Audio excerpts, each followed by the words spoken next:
All right, welcome into the latest edition of the Second Half Draft Show. I am your host, Juice, joined by Drew.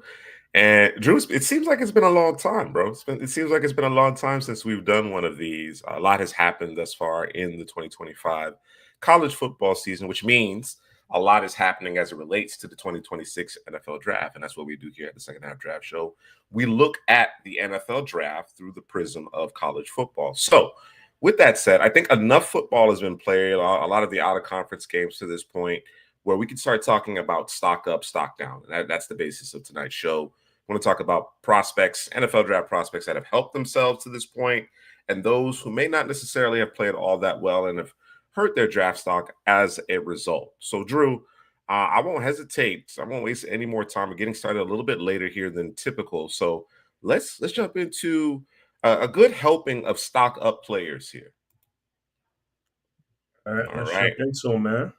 Yeah, and as you can see here, yes, at the very top, the flavor of the week, right? On the socials, on in these YouTube streets, the mock drafts, the flavor of the week is one Fernando Mendoza, formerly of Cal. He transferred to Indiana, and his skill set seemingly fits this Hoosiers offense to a T. He's playing at a very high level or very efficiently within this offense. As you can see, just under 1,000 yards passing through 4 games, 14 TDs, no INTs. He's taking care of the football. He's been very accurate.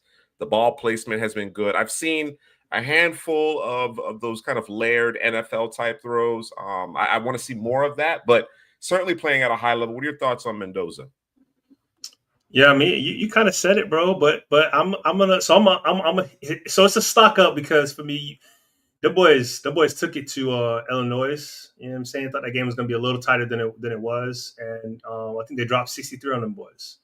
You know what I'm saying? And it was pretty much clockwork for Mendoza over there for Indiana against Illinois, man. And the system that he's in, that RPO system, really helps him. I think it fits him well.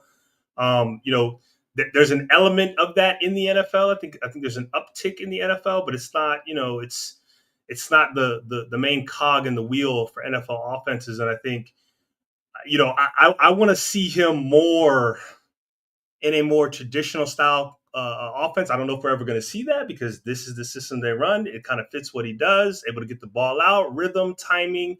If the receivers win, I mean, it's pitch and catch for him all day long. When watching him, especially near the goal line, I think he works very, very well near the goal line, making plays, making throws, seeing the reads that need to be made.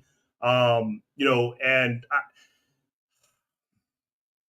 I'm not trying to – I don't want to jump ahead, bro, but he has an opportunity here, bro. There's an opportunity here because the guys that we were talking about during summer scouting and at the start of the season, we thought, hey, listen, we ain't even talking about him, Mendoza, right? He's kind of there, but we're not really talking about him, right? He's kind of in the back with the door closed, and now the door is open, and Mendoza's kind of walking through it, kind of looking around like, this is what y'all been talking about? Y'all had me behind this door, and these are the guys you've been talking about? So he has a real opportunity to make a move here, let's see a couple more games. Let's see a couple more games, man. Let's see what happens. And he transferred over from, I can't remember right now. I'm drawing a blank. You remember? Cal. What was it? Cal. That's what it was. Cal. Yeah. Okay. Yeah. So, yeah, man, it's gonna be interesting, man. It's gonna be interesting. Yeah, I understand your cautious optimism as it relates to Mendoza. I will say that there's been a couple publications. I know on the channel we've used NFL Mock Draft Database previously, and they were pretty high on him, right? Yeah. At the start of the season, I think they had him in the top 10 or top 15 prospects, and there's a bit of a hive coming into this year for Mendoza. But you're absolutely right. We weren't talking about Mendoza here on this publication, the Second Half Draft Show, as a legitimate option among the top quarterbacks in this class. Maybe he might be able to help bolster his stock, right? Which he certainly has done to this point, but maybe not necessarily thinking of him in terms of, franchise changing top quarterback off the board, first or second quarterback off the board, right? And now the pendulum has swung because of some of the play of some of the other players that we had kind of earmarked for being in that conversation, the Drew Allers, the Garrett Nussmeyers, the Cade Klubniks of the world. I think Lenore Sellers is still obviously very much up there. I wouldn't write off Aller just yet. He hasn't had that, that breakout game per se, but he's got a great matchup coming up here tomorrow against Oregon to demonstrate what he's capable of. And he's going to have to play at a high level in order to beat Oregon, right? Despite Penn State's defense, I think they're going to have to be able to score some points in order to win that football game. So Mendoza's taking full advantage of this opportunity. He's taking full advantage of it. I think the concern is very much the offense that he plays in. And like I said, he is operating it. That's what they're asking him to do. So you don't want to hold it against him, but you have to some degree, because we are talking about the NFL projection. Now, you want to talk about Mendoza in terms of, Heisman hopeful? Absolutely. He's part of that conversation. How could he not be, considering the way he's played to this point, right? Hoosiers are undefeated. Again, you can see the 14-0 TD to INT ratio. That's good. That's good in any system. In any system, I'll take that, right? But there is just an overwhelming amount of RPO. And when you watch the game on Sunday, even the quarterbacks that come from systems, collegiate systems that obviously were RPO, quarterback running, and in this case, in terms of Mendoza, he's not really a big-time threat with his legs. But Mendoza's making a good read, making a good decision in terms of whether or not he hands it off or throws the slant or whatever the case may be. But you only see that maybe three times a game, 2-3 times a game, maybe 4, right? To help a young quarterback get comfortable. Like, that can't be the basis of your offense. NFL defenses are too multiple. They adjust too well. They're too capable. The athletes are too good for you to be able to live in that. You might run an RPO early in the game to get a drive started, right? Give your quarterback an easy read. You know what I'm saying? Bring those linebackers up, throw the slant. If they decide to stay home, hand the football off, right? You try to get 4 or 5 yards, you know what I'm saying? Because you're creating indecision. But if that is the basis of your attack, you're not going to be able to have sustained success at the next level. So that's the question mark I have for Mendoza. Now, you mentioned how he operates in the red zone. I thought that was the one area where he threw a couple of passes, right? Most recently against Illinois, because and I'll be the first to admit I don't have the full comprehensive view of Mendoza to this point, right? From what I've gathered, just kind of, looking into it, from afar, he had some NFL caliber throws in some of the earlier contests, but the competition wasn't very good. Still, you got those throws on film. It wasn't necessary against Illinois. And I think maybe there were 1, perhaps 2 throws that you could consider, okay, that's a real NFL throw. The first touchdown, maybe the second TD pass, I thought, where he layered the football over, a defender that was trying to get his hands on the ball, dropped it in the back of the end zone. I thought that was a really good throw. I sent you and Headley a clip of a really easy pitch and catch, at least at first sight, at first glance, right? It was a really easy pitch and catch. The defensive back, I don't know what he was doing in terms of his positioning. Elijah Surratt ran out. There's a ton of outs in this offense as well. 5-7 yard out. And it seemed like an easy throw, but it was an opposite hash throw, right? Yep. So you got the chance to see some of that arm talent, that arm strength, despite the fact that the cornerback was really never in phase on that play. So you see some flashes. You try to bet on those tools, but I think as we get into conference play, more into conference play, right? Because Illinois just did not look good in this game. I don't know that Mendoza was surgical. I thought Mendoza just made the throws that were there, and a lot of them were layups. Yep. I'm going to call it what it is. They were layups, but the fact that he made those throws accurately, consistently, made the right decisions, that bodes in his favor. Just want to see the whole shot, right? Yep. I thought one of the throws early in the game, in that game against Illinois, was a vertical, a 9 route, right? And the defensive back was on top of it the whole play. And I'm thinking to myself, why did you go there with the football? You understand what I'm saying? There was no harm, no foul. I think there was some incidental contact. The ball fell harmlessly, but I'm thinking to myself, if the corner keeps his feet, that might be an INT. Like that throw was never there. You know what I'm saying? So it almost as if, okay, I decided I'm going to make this throw before I make, you know what I'm saying? So I say that because we have not seen to this point Mendoza, at least in terms of legitimate higher end competition to this point, read things out, move defenders with his eyes. I do see that he can layer the football. I did see some anticipatory throws when I checked some of those previous games against some of that lesser competition that I mentioned. So I'm encouraged by that. But to your point, Joe, I want to see more. I want to see more. I want to see him in situations where it's not just pitch and catch, right? Where there's bodies around him, where there's pressure. I want to see what it looks like under those circumstances, because he's also had very clean pockets, right? That RPO to this point has helped with that. And I think Indiana has a pretty good offensive line as well. So I just want to see him under duress a little bit, see what kind of quarterback you are when it's not clean. You know what I mean? And it's not easy. I All think right. too. I think that RPO, we talk about too, a blue in the face. Again, I think it's doing him a little bit of disservice in terms of when his maybe his option, because I think I was watching a play. It happened at least 3 times that I watched where there's like 4 guys out on a route. He's looking at the first 2 guys and he starts to get antsy, starts to get moving a little too much, a little too much bouncing. And then he's like, okay, where am I going with the football? And there's 2 guys open. He's looking to his right. Those guys are covered. He never looks to his left, and he's ready to take off, ready to run. Now I need you to sit in the pocket because, like you said, the offensive line is pretty solid. Everybody's blocked up. Everybody's got a man. Some guys are double team. You can sit in that pocket. You can eat breakfast, lunch, and dinner, and he's ready to run out the door to head to Wendy's, bro. Like I don't understand. Stay in the pocket, make the throw, bro. It's there. You know what I'm saying? So I think the RPO can kind of throw off that sometimes when he does have to actually drop back, because neither one of those plays were RPOs. They were just straight drop back, go through your reads, make the throw, and he was ready to get the hell out of Dodge. So, I want to see more of that, because that's more what you're going to see in the league versus the RPO. The RPO is kind of an addition to an offense, right? It's an additional element we can throw in there, but I don't think it's the bread and butter. You know what I'm saying? No, absolutely. Absolutely. I consider the RPO a drive starter. There you go. That's how I look at it at the NFL Just level. get the engine started, and then we can, you know what I'm saying? Then we can, Yes. you know what I mean? Yes. Get that first throw, quick read, get your quarterback into the game. You know what I'm saying? Or let your offensive line lean on him based on the look.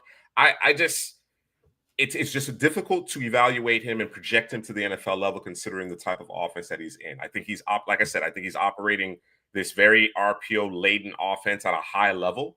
I think I've seen some nice things that are, in terms of transferring to the next level, in terms of how he plays in the red zone. There's some things to like here, but like I said, I think he's kind of the flavor of the week right now. You know what I'm saying? And because of some of the uninspired quarterback play throughout the country, everybody's kind of grasping at who's going to be the guy. Who's going to be that's the thing. And Mendoza, obviously, the stat line supports the reasons why they're kind of like. But if you watch him play, especially this last game, which was against the best competition, again, 5 TDs, no picks. You look at that box score, and you're like, wow. But you look at the game, throw by throw by throw, and it tells a little bit of a different story. It's a bit misleading, to be perfectly frank. So we'll keep an eye on Mendoza, but he's definitely a stock up guy. I don't think you can take that away from him at all things considered. All right, let's go to another quarterback here, Dante Moore. Right, he actually started his career at UCLA. He transferred to Oregon last year, spent the year sitting behind Dylan Gabriel, getting the coaching, getting familiar with the system, and he's off to the races. You can see that 11-to-1 ratio. I mentioned it earlier in terms of Oregon, or rather Drew Aller of Penn State playing against Oregon. This should be a good contest, good test for Oregon. In fact, I have yet, I'll say it. I don't mind saying I have yet to watch the film. I've seen bits and parts of broadcasts of Oregon play this year, but I have not delved into the film in any great detail, because I've been waiting for this game. I've been waiting for a matchup that I thought was more indicative of what this player can be, right? Right. So to this point, what are your thoughts about Dante Moore? It certainly has the tools. I don't think there's any question thus far with respect to that. What are your thoughts about Moore? It's interesting, bro, because he's coming from UCLA, from UCLA, then he ends up over at Oregon, and you always wonder how that transfer thing can work. You know what I'm saying? He waited his time in terms of Bo Nix. Yeah, Dylan Gabriel. I'm on that Bo Nix thing. Dylan Gabriel walking out the door, and him kind of being the guy to walk through the door, already there, and you know what I'm saying? Like you said, got a little bit of work last year, but for the most part was just kind of seeing how that offense should operate. And it's an offense. It's a quarterback friendly offense. Very efficient. And he's basically run it pretty efficiently with his 11 touchdowns, 1 pick.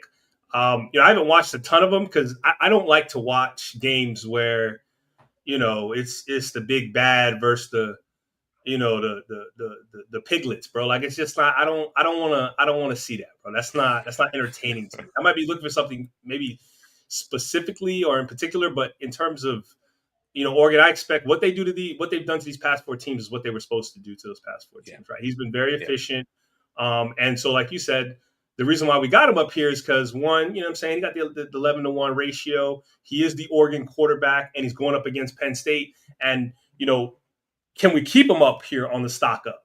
Can we keep him there when he's going up against Penn State? You know, I love watching Penn State defense. It's a good, a great run scheme. They're taught very well, and there's going to be some guys over there on the other side that he's going to have to deal with, and he's going to have to, you know what I'm saying, going to have to buzz a ball by or two, you know, like a guy like AJ Harris to make plays. So we're going to see what that looks like. They got some guys over there on the offense too for Oregon in terms of running back and a wide receiver. I can't think of that wide receiver's name, but he was balling. I think it was last week of the week. I think it was last week. I'll look him up here. Forget his name. They also have the tight end that we're going to talk about a little bit yes. later here. Yes. Can't believe I didn't say that. Damn. Yes. I do. I just a little bit of a tease there. We're going to get to Kenyon Sadiq in a second here, but what I have seen of Dante Moore this year, big time tools, bro. Big time. Like, you know, the reverse pivot, roll out, throw off balance, you know, drop it in 45, 50 yards down the field. Like, you know, like those combine throws, bro. Yeah. I've seen some of that from Moore this year. I think he certainly has the requisite physical tools. I want to see what type of quarterback he is when there's better game planning, there's better talent that he's facing, there's an actual pass rush that can affect the quarterback. I want to see how he handles adversity. There hasn't been any to this point, right? For obvious reasons. And again, he's done what he's supposed to do. And as a result, he's a redshirt sophomore. He's now put himself in that conversation. The door is wide open here at quarterback. Nobody has claimed it. Those handful of players that I mentioned earlier, they were kind of the thought of as kind of the cream of the crop entering the year, but they haven't helped themselves. They haven't done anything to really truly move the needle or cement themselves as, you know, top 5, top 10. And there are NFL teams that are quarterback needy. There's no question about it. Like, you know, it's very early in the NFL season. I see some guys that are maybe perhaps overachieving a little bit. We'll see. We'll see if they have the staying power. Sometimes it's a matter of, you know, where you are and what type of coaching you're getting as well. You know what I'm saying? So it'll be fun to see how that all plays out. But as far as who the top few, I won't say a handful, top few, let's say 2 to 3 quarterbacks are entering the 2026 NFL draft, it's anybody's guess at this point. And another guy here that might have a say in that matter is John Mateer, another transferring from Wazoo. He wakes his way over to Oklahoma. This young man uses his legs a lot. He's heavily used in the run game as well. I don't know that his passing numbers are truly indicative of his play. Perhaps it is. What are your thoughts? What are your thoughts on Mateer? Yeah, man. You know what they call him, bro? Baker 2.0. Well, I don't know if they call him 2.0. I think I might have added that. I don't know. But we'll go with it. I think he's injured, if I'm not mistaken. I think he's going to miss 4 games. He's going to miss the Texas game, if I'm not mistaken, too, which kind of – he's going to miss a month. Yeah. Yeah, that. And I don't know what it is. You know what the injury was? Is it a leg? I want to say it was his hand. I think it was a thumb or something like that. I can't remember. We can confirm that. Yeah, I mean, he's the engine for that offense. He's the guy that you know, if he's not going, they're probably going to struggle. I think the offensive line's got some holes there that they need to fill to get that corrected. But you know, in terms of, you know, throwing his guys open, making plays, obviously, like you said, with his legs, the arm strength, I think he has that as well. And I just want to see him operate more in the pocket. I know he's got that. You know, I want to make a play outside of the pocket, but we need you to stay inside the pocket to make a play. But I think the offensive line kind of pushes him out to do a little bit more outside the pocket. But yeah, man, I mean, this month is probably going to hurt him unless these quarterbacks stay status quo as they have this season. But he definitely has an opportunity to kick the door open and make some moves here, man. Yeah. And people love that gunslinging thing, man. They love it, bro.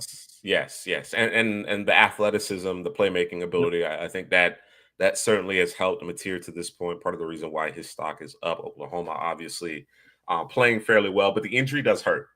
The injury certainly hurts. And the question I had about Mateer coming into this season was, you know, are you consistently sound in terms of your mechanics, right? You know what I'm saying? Whether it be the arm slot, whether it be footwork, whatever the case may be, can you be consistently, right? And I still have those question marks. I still have those question marks. But again, given the landscape of the quarterback position at the collegiate level right now, as it relates to the 2026 NFL draft, even missing a month, he's still probably going to have an opportunity. He's still probably going to have an opportunity to make some waves if Oklahoma can tread water, because again, conference play is starting. The SEC, you can lose to anybody in the SEC, right? You can literally lose to anybody in the SEC. It'll be interesting to see how Oklahoma kind of handles that situation, how they weather the storm. But certainly, I think Mateer has an ability, has a skill set that NFL teams are going to like, right? Yep. Got a live arm, got some athleticism to him. He plays with a certain level of tenacity, grit. I think he can certainly ingratiate himself to a team. I don't know that missing this time is going to allow him to work his way into that first round. You're starting to see that in terms of folks' mock drafts and things of that nature. It's going to be significant having missed this time, but he's an interesting player, an exciting player to watch for sure. All right, John Mateer stocked up. Go ahead. Go ahead, too. When you talk about what Baker Mayfield's doing right now, knock on wood, Bucks. That only helps John Mateer because they're very, very similar. So and with him, like you said, he's gonna miss that month or so. And if he can, like you said, the boys tread water and he comes back and he's the reason they make the playoffs. Let's not even say that they don't do anything outside of making the playoffs, but he's able to get them to the playoffs. Then, I'm saying, like, he can, he comes back after missing a month. They're like, oh, John Mateer is the guy that took the Oklahoma Sooners to the playoffs, and that stuff never really goes away. You know what I'm saying? Especially, obviously they lose, maybe he has a great game and then they lose. And then, he can, from there, off-season work, whatever, combine, all of that, next thing you know, he's the guy, bro. You know what I'm saying? You can become a folk hero. 2.0, man, we want that on our team. You know what I'm saying? You can become a folk hero. And we talk about the quarterback position. The one thing that I want to harp on when we talk about the quarterback position is, are you a difference maker? Are you a guy who can raise the level of play of the guys around you? Do we have to surround you with everything under the sun and then you can be your ultimate self? Or can you just show up and you can help everybody else raise the level of their play? You know what I'm saying? What kind of quarterback do you want? There's levels to this, as Stephen A. would say. There's levels to this. And I think he has that level. Although, because he's a gunslinger, he can make some mistakes. He can get himself in trouble. Yeah. He can, like you said, he can do a little too much at times. He can get himself in trouble. I think I wanted to expand just before we move on here to Justice Haynes, who's really been dominant every game this year. He's made a big play. The comment you made about being able to kind of raise the play of guys around you, I think that's an interesting notion, and I think I've refined that, at least in terms of my thought process as it relates to evaluating quarterbacks, right? Like I've refined that a little bit. There's a very small demographic of quarterbacks that could just show up in any given situation and make it better, right? I don't think that is the litmus for me anymore. I think at one point it was the litmus. Right. It's like, how do you separate guys, right? Is he a guy that's gonna, drag an albatross with him? Or I don't think that's realistic. I don't think it's realistic. Okay. Right? I think it's just you've seen it at times over the years, but that, to me, that's reserved for the Bradys of the world. And even in terms of Tom Brady, there were instances where you were like, damn, they need to get Brady some receivers. You know what I'm saying? Right. But I think that is a very small fraternity, right? I think what I want to see with certain guys is when I need you the most, fourth quarter. The NFL by and large, right? It's a one-score league. Most games come down to the last possession. Right? Now, there's a lot of different things that happen leading up to that last possession, but generally speaking, it's a one-score game at the end of NFL games, right? You have some cellar dwellers that, will get blown out from time to time. That happens. But even when you have a barn burner, right, where it's just points, where's the defense, right? It almost always ends up in a one-score game. So I want the guy whom, if I get the ball last, I feel good about it. I feel good about it. Bro. You know what I'm saying? Bro, that's how you felt last year with Cam. Money time, bro. I never felt like I was out of the game, regardless of how the defense played. Like that to me is the difference. That to me is the litmus. You know, the guy that's just gonna put everybody on his back, you know, for 17 games over the course of the season, it ain't happening, bro. It's just not he bound to happening. get hurt. He's bound to get hurt. You know, you probably got issues along your offensive line. You may not necessarily have enough weapons. You're trying to, you know, combat poor defense. Like you got to surround even the best players with talent, right? Because everybody's talented. Everybody is being paid. You understand what I'm saying? But the guys that I think can show up, you know, in crunch time, and you know, we talk about it, having that right nervous system. They don't get jittery feet, right? They seem to play their best when the moment is its biggest, when the game hangs in the balance. That's what I'm looking for, right? And I don't know who that guy is in this particular class. They have not distinguished themselves yet. Even with Mendoza, Moore, and Mateer all helping themselves, helping their draft stock respectively. I don't. There's not a guy that I can point to and like, yeah, game on the line. I want him. That particular player has not demonstrated or shown himself just yet. So I just wanted to kind of make that point. I think it's an interesting conversation. I think we talk about it at a very high level in terms of being able to kind of carry the team, but it's not carrying the team, you know, from start to finish all the time. It's in those moments. It's in the crunch time. It's when you know, the sphincter gets tight. You know what I'm saying? Are you going to show up? Are you going to play your best? Are you going to make the right decisions? Are you going to make that stick throw? Are you going to make that whole shot? That's the question that I have. So, yeah, man. I'll give you two examples, good bro. stuff. I'll give you two examples. Yeah, sure. So Cam Ward over there with the Tennessee Titans, bro. Ain't nobody can catch a cold over there. You know what I'm saying? Like defense, I thought it was okay. You know what I'm saying? They struggled a little bit. Last week they struggled a little bit last week, and like I can't do it all, bro. And then you go over and you look at the Bucks. I keep saying the Bucks because Baker did it again, but 3 weeks in a row, bro. Now that's not realistic. You're not gonna be able to do that every week. But let me have ball ass, bro. Let me get ball ass, and I'm gonna get us in the field goal position, or we just gonna go down and we're gonna score this touchdown and win the game, bro. Like, you know what I'm saying? When the Jets blocked the punt, bro, I'm like, how much time left? Oh, a minute. Don't worry about it, bro. We all right, bro. Good. We good. Right. You know what I mean? And took care of business. So yeah, you're right. Yeah, and that permeates the team. That permeates the team when the team has a belief, and when the quarterback can play like that. You know what I'm saying? And you mentioned Cam. Cam don't have no help. Nope.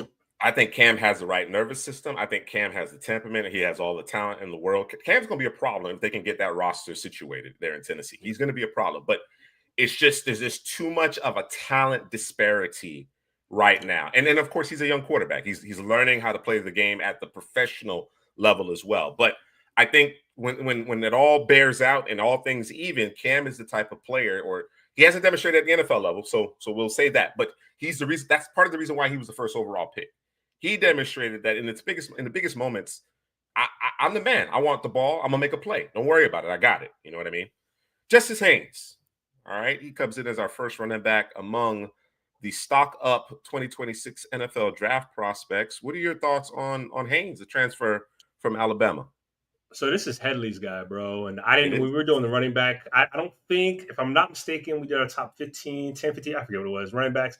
I didn't have him on my list, and the reason I didn't, if I did, he was low. He's one of the last guys on there. But I didn't have him on there. Last guys for Headley too. He was one of the last. Yeah, he was. Because he was over there with Alabama. It's like I don't know what I got.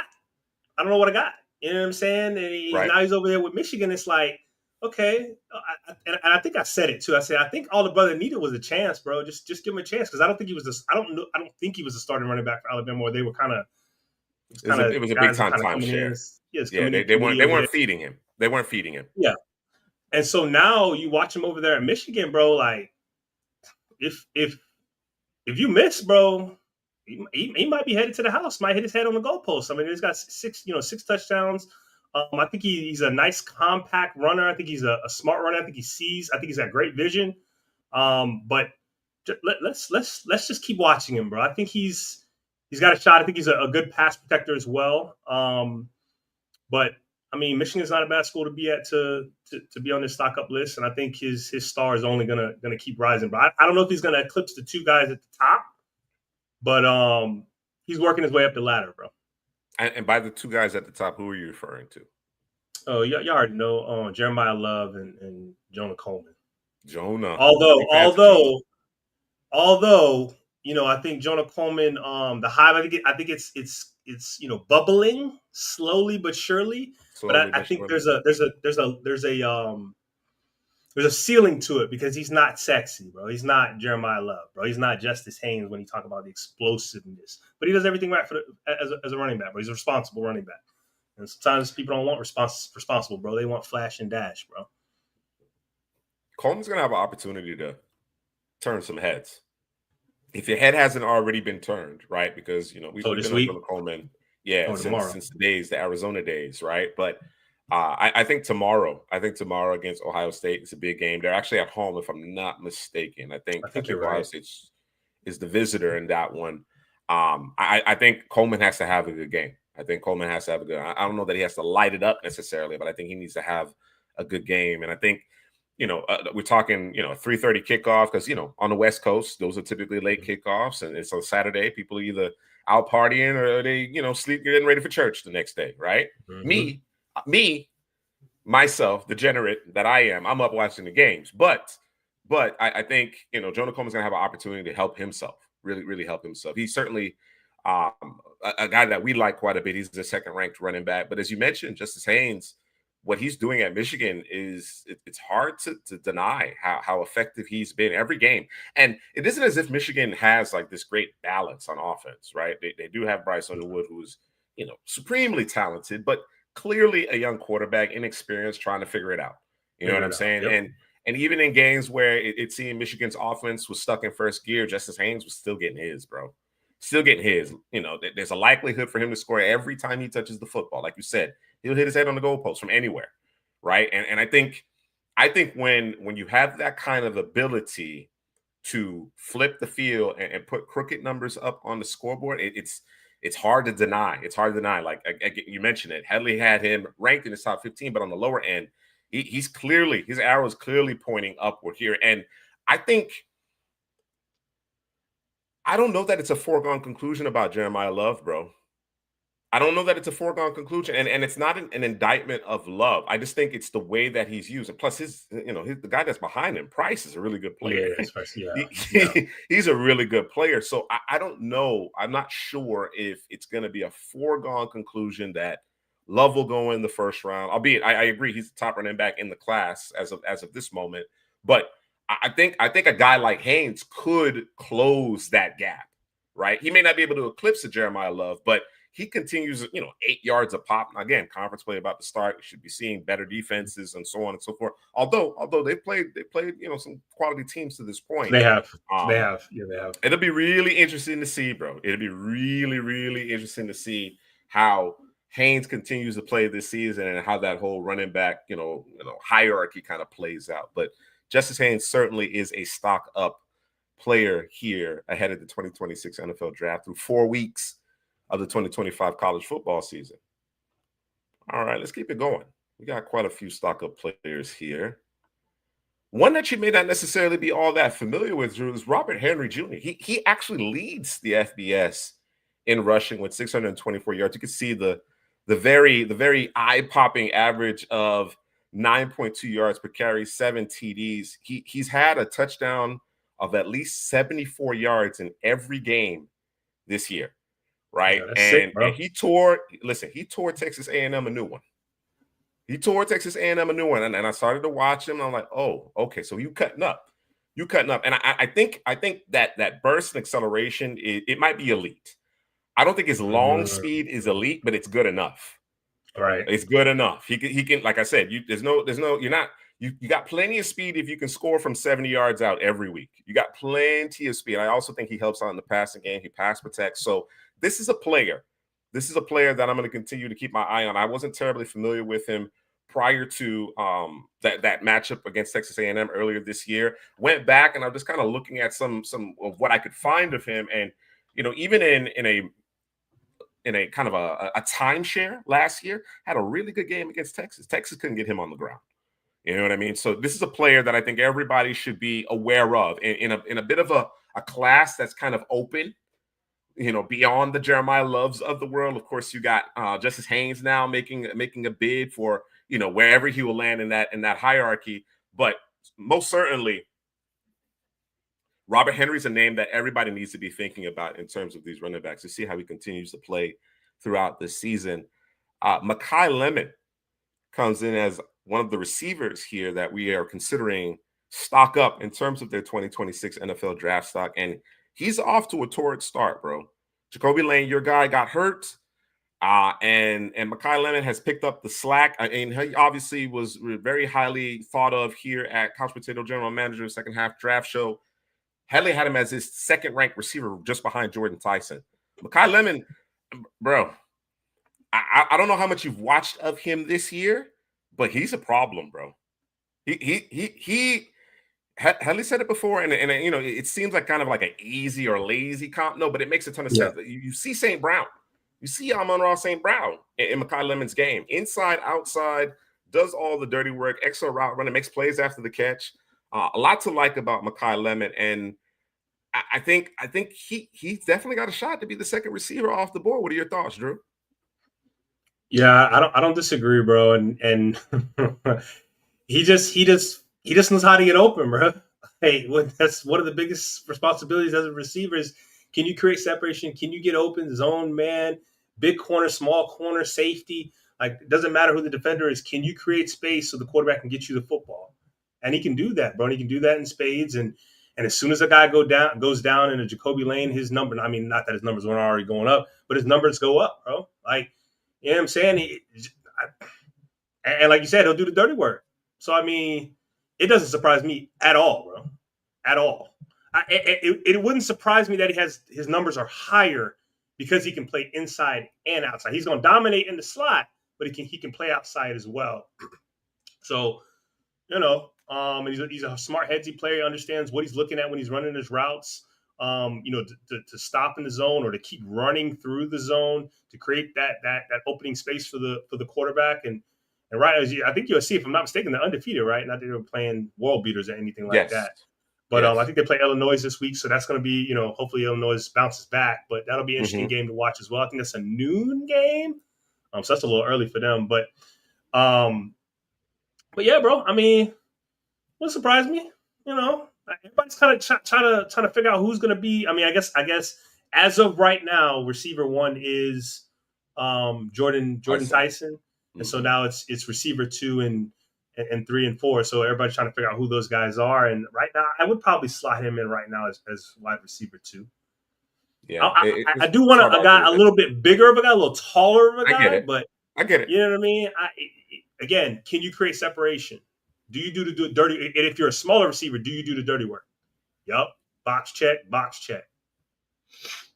He's got I see no apparent weaknesses in his game other than the fact that, right, and I wouldn't call it a weakness necessarily, but he doesn't have the prototypical size that you want, right? But, we talked about it. We talked about it when we did, the top 15 receivers, during summer scouting and everything. It's like it's the passing game tends to be inside out these days anyway.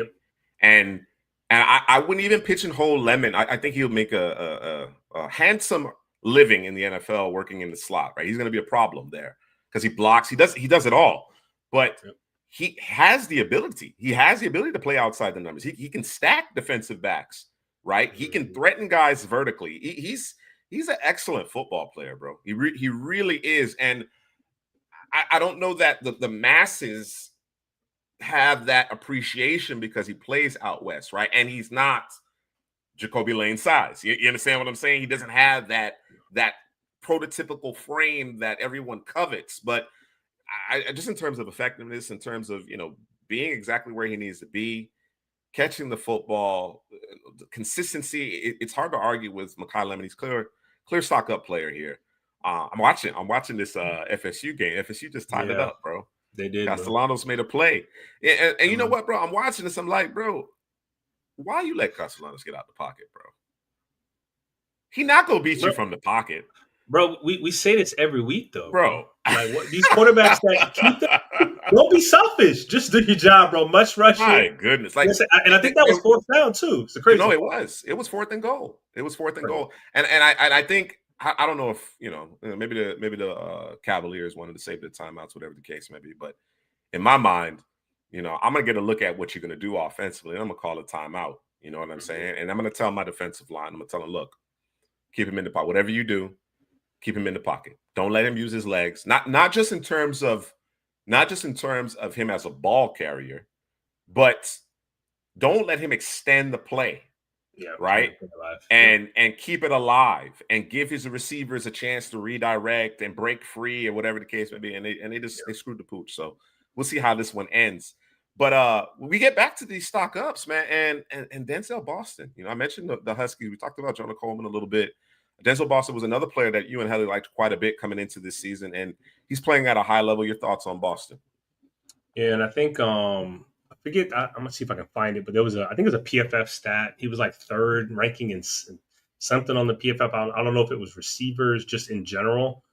But he's a guy who we talked about. And by the way, I haven't heard anybody talk about Denzel Boston, but over here at the second half draft show, Couch Potato general manager. So y'all take that for what it's worth. You can send me a tweet of someone talking about it this season. But for me, 6'4", 209, bro. And I got here in my notes. If you play with bad technique, he's gonna beat you, bro. He's kind of crafty. You know what I'm saying? He's not Makai Lemon, bro. He's got to be a little bit more crafty, a little bit more knowledgeable about in terms of what he's looking at. He's not gonna out athlete you, maybe outside of his size and his build, because he can box you out. He plays with late hands. He does things kind of efficient with technique, bro. It's kind of how he wins, bro. You know what I'm saying? And those guys you worry about because you're like, hey, does he have enough speed? Can he create enough separation? But if you have the technique, you know what I'm saying, and you're crafty enough and you're consistent enough, people will stop asking the question, bro. And then he's got some size. You know what I'm saying? If we can get a little bit of a lemon speed and juice and give Denzel Boston a little bit of give Denzel Boston size a little bit to Makai Lemon, you got 2 ballers, super ballers, bro. You know what I'm saying? We ain't got no questions. But yeah, man. And Boston's gonna be challenged this week with Igbinosin, and who's the other corner that you said you like? I forget. Matthews, yes. Yeah. So he's gonna get challenged this week. I want to see if that craftiness, you know what I'm saying, it works out this or tomorrow, I guess I should say. So we'll see how that works out. But he's a guy people need to be keen on. And that's Mr. C. Prasky's Huskers. Huskies, yes. He said Huskers. My bad. That's Mr. C. Prasky said, look, man. Look, don't be lying, man. I just threw the pick, Boston's bro. my guy. Did he really? Oh, yeah, your favorite quarterback just threw the pick, bro. Well, I don't know. We're not surprised over here. Terrible, bro. Can't been throw living that whole shot. all day, bro. All day. Been trying to give this one away, boy. Yep. He's been trying to give this one away. Oh man, but yeah, I think Mr. Prasky, don't sell yourself short. You're a cpgm, so don't that you. It's all in the family. It's all in the family in terms of Denzel Boston. We're talking about other publications haven't talked about Denzel Boston, giving him the type of respect that he deserves. But certainly, tall order here against Ohio State. They're going to need him. I mentioned Jonah Coleman. He's going to have to play well. There's going to come a time where they're going to have to be able to move those chains, make plays, get into the end zone. Points generally come through the passing game. Denzel Boston's going to be nails. He's got to be nails in this particular game in order for Washington to get this W. And I think Washington's certainly capable of it. I don't think Ohio State is as talented as they were a season ago, right? There's no way you lose that amount of talent to the NFL and just, kind of just roll back. It just generally doesn't happen that way. They haven't been tested. They kind of, got off to a slow start weekend ago, but they truly haven't been tested. I think this is going to be a tall order for both teams, and then we'll see how it all plays out. Jamal Williams, yeah. So I got a question: is that Kyler Murray, Oklahoma, or is that Kyler Murray, Arizona, bro? That's 2 different players. Oh man, just asking for a friend. All right, let's keep it going here with our stock up prospects for the 2026 NFL draft. We got Chris Bell coming in here, and this kind of we were talking about a little bit prior to going live here on the stream, the second half draft show. We could probably have a few different receivers here. I think Deuce Robinson of FSU has played really well. CJ Daniels from my Canes has played well. Not eye popping numbers, but when you watch him, like, okay, that looks like an NFL receiver to me. That looks like a guy who can make plays, who can create some separation, who can make contested catches. But you and Headley have been fans of Chris Bell for quite some time here. Why do you feel that Bell is a stock up candidate here? Well, we like the size, assuming this is correct. 6'2", 220, and he's a blazer, bro. And he can make plays after the catch. So that's and if I'm not mistaken, the speed is elite, bro. So, if you're a guy who can make people miss, traits.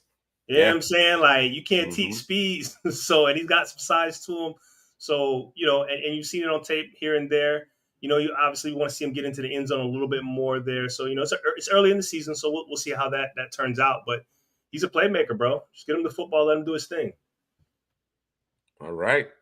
We keep it going here with our stock up players for the 2026 NFL draft, at least through the first 4 to 5 weeks here of the college football season. Everything remains fluid. Chris Brazzell, we're going to keep it here with the receivers. Chris Brazzell, I think 2 weeks ago, had the big game against Georgia. He's been consistent all season for sure, but had 3 TD catches against Georgia in a shootout, and he looked uncoverable, bro. He looked absolutely uncoverable. He's a bit thin, a bit kind of wiry, but that 6'4", 6'5" frame certainly gives him an opportunity to make plays above the rim, contested. But I saw him consistently stack guys, and Georgia is not lacking for talent in the back end. I do think there's some inconsistency, some young players, but it isn't a question of talent. So Brazzell certainly is helping himself. And I also want to talk about, we'll talk about Deion Burks, who's healthy and looking explosive. John Mateer's top target to this point. Of course, Mateer with the injury. So we'll see how that affects Deion Burks. But before or rather during the analysis that you're going to provide here regarding Chris Brazzell and Deion Burks, Drew, I want to talk about the receiving class as a whole, right? And before I turn it over to you, I just want to set the stage a little bit. There was a lot of chatter that this wasn't a good receiving class entering the season, and we talked about this at length during summer scouting. And both you and Hadley both said that it's a very deep class. You might not necessarily have an elite prospect in this particular group, but top to bottom, it's another deep class of receivers. And now you're seeing guys that we weren't even necessarily on our radar starting to make hay and make a push here. So what are your thoughts about Brazzell, Burks, and this class overall to this point? Yeah, I like the class, man. I'm still with it. And guys were always going to be guys kind of, swimming their way to the top, trying to, let everybody see who they are. And here we are when we talk about a healthy Deion Burks. You talk about a Chris Brazzell. You talk about who was that we were talking about prior over there with Louisville, Chris Jones. Like Chris Bell. Chris Bell's going to Chris Jones. Chris Bell. Mm-hmm. We gotta wait, bro. And I think the problem is that, you go into the next year and you're still looking at last year and you're trying to compare that to what's this year. And I don't necessarily like to do that, bro. I like to just, let's move over. Let me get a couple of guys that I know that did some things last year. And I know guys will rise, cream will rise to the top, bro. You just got to let it happen. You know what I'm saying? And people just, because you didn't know the name, because those guys weren't super productive the year before. Maybe the guy was injured. You know what I'm saying? Deion Burks is an example of that. You know what I'm saying? Nick Anderson, example of that, although he hasn't. We'll talk about him later. But you just gotta wait it out, man. Just give all people need is a chance, bro. Just chill and relax, bro. And again, Chris Brazzell, listen. We talk about the Dante Thorntons. We talk about our two guys that we liked over there for Tennessee prior. Man, I'm drawing a blank. Who are the two guys? The receivers? Yes, for Tennessee 2 years ago. Tillman and Hyatt? There we go. Tillman and Hyatt. And that offense, that hypo offense, we know what it looks like in terms of the receiver that they want. They want the guy with the speed that can stack DBs, get down the football field to kind of stretch that outside, or maybe even the inside, because they'll do it on, between the slot and the outside receiver, play those guys kind of close, and then the quarterback can make the right read based off of the coverage and, you know, how the receiver stacks them. And Brazel made it really, really easy, bro. I'm just going to keep running. Okay. And then my quarterback's going to throw it up. Okay. And Braswell, the one thing outside of his speed that I love about him, bro, and you talked about in terms of the contested catches, but his ability to track the football. Yes. It looks very, very easy for him. Like people might take it for granted, bro, but there's receivers that struggle with that. He doesn't, bro. And then you talk about his height, add the height in there. You know what I'm saying? And his ability to go up and get the ball. He's probably under 200 pounds. But his ability to go up and get it and just take it away from the DBs, bro, that's a skill, bro. It is. He's looking elite at it. You know what I mean? Now, obviously, what else we want to see with him, too, is, you know, can you run more routes? And I don't know that we're going to see him run a ton of routes because it's Tennessee offense. But listen, if they're asking you to run the 3 routes, 4 routes, and you run those elite-like, I'll take it. We'll figure the rest out later, bro. Yeah. I think your point regarding his ability to track the football, you know, I mentioned him being able to kind of play above the rim, but also the late hands, right? That is a skill. You understand what I'm saying? And the body control. We've seen, as you mentioned, you know, Jalen Hyatt was a burner that could get vertical, but he's had trouble translating to the NFL game, right? His route tree is limited. And he's not he's a straight line guy. He's not a guy who can break down and you know what and then of course he's not playing above the rim. He's not playing with physicality or you know in terms of the contested catch. I think Brazel just has a more well-rounded game, albeit not necessarily known for being this guy that's going to route you up per se. But I'm intrigued. I'm definitely intrigued by Chris Brazel to this point. I think he can continue to build on this. And as you mentioned, you know, he's one of those players that just kind of, oh, okay, well, here's a guy that we should probably be paying attention to, right? He didn't put, you know, video game numbers up a season ago. Here he is now getting more of an opportunity, and he's taking full advantage of it. So you're right. These things have to play out. There are always going to be players that kind of present themselves that we weren't necessarily aware of. That's why they play the games. That's why they play the games. You know what I'm saying? There are no foregone conclusions. What you gonna do with a Chandler Morris? What you gonna do? You gonna throw the pick again? Yeah, no, you're gonna throw it into double coverage. My goodness. Brazel's from Tulane, by the way, too. That's where he transferred in from Tulane. A lot of good players. Yeah, at Tulane, bro. A lot of good players, and they, you know, they've moved on. Darian Mensah, Mekhi Hughes, who hasn't necessarily gotten much of an opportunity. I think he's just been beat out effectively at Oregon. We're going to talk about him a little bit later, but Mensah up in Duke, and then Brazel, as you mentioned. So good football players coming from Tulane. Good quality football players. Let's talk about Burks before we move on to Kenyon Sadiq, our lone tight end here in Stock Up. Yeah, Deion Burks, man. It's all about him getting healthy, man. Can he stay healthy, be healthy, get him the football in space, let him do some things out in space? I think he can also, you know, route guys up because he has that quick twitch ability. He's got a little juice to him, a little acceleration to him, a little bit of speed to him. But it's about getting him the football in his hands and you know, lights, camera, action, popcorn. Get your popcorn ready, man. And with Mateer out, I don't know what that means, what that looks like. But for me, the game plan for him doesn't change. Just get him the football, man, and let him do his thing. Yeah. I'm with you there. They just got to find a way to get him his touches. You know what I mean? I think it's understandable if they're not as proficient, you know what I'm saying, in terms of the offense. Or maybe you never know. You never know, because I think they lean so heavily on Mateer. Maybe they can get the backs involved a bit more, get them lathered up. You know what I'm saying? Take a little pressure off of Mateer, because he's carrying the ball like 16, 18, 20 times a game. And I just don't think that's ideal. You know what I'm saying? You don't want to take that out. You want to keep that within your playbook, but he shouldn't be your leading rusher either. You understand what I'm saying? So perhaps that short, quick passing game to be an extension of the run game to offset some of what you're losing with Mateer. Burks has that ability. He can kind of beat you at every level of the field. You know what I'm saying? So just get the football in his hands. I agree with you there. Mr. Seabrasky had a question for you, Drew. Brazel or Nick Harbor?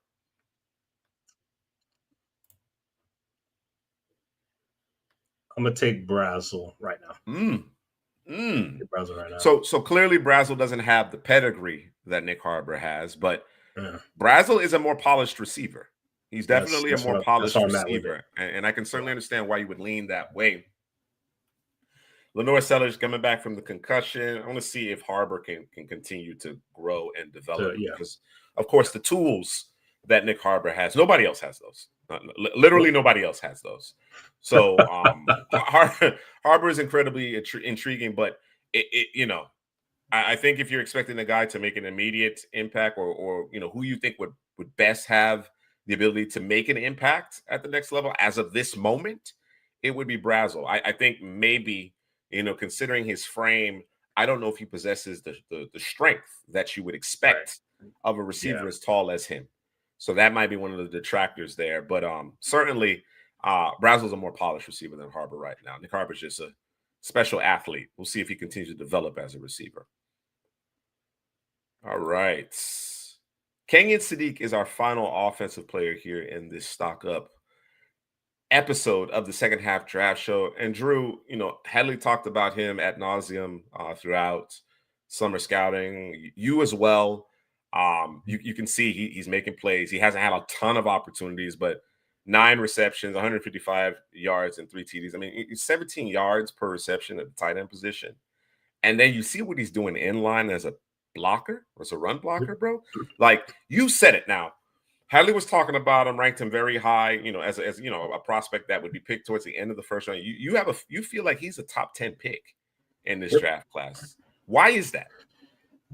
So we talk about the tight end position. We say it's 2 positions in one. It could even be, I guess, two positions in one, right? It's you're an offensive lineman, but also you're a receiver. And in some cases, I guess you can get cute. Maybe 3 positions. You could be a halfback. You know what I'm saying? Mm-hmm. But when we talk about it, usually the tight end is either really good at one or the other. You know what I'm saying? Sure. So he's kind of, and you kind of pigeonhole him. Okay, he's this type of tight end or he's that type of tight end. He's the tight end, bro. He is the definition of the position. You know what I'm saying? Like he's a better blocker than Brock Bowers, and he might be even more of an explosive player than Brock Bowers. It's just that he don't get that kind of run there. That's not what they're asking him to do there. And when he does get his opportunities, he's caught the ball 9 times and he has 3 touchdowns, bro. Yeah, that's incredible efficiency, bro.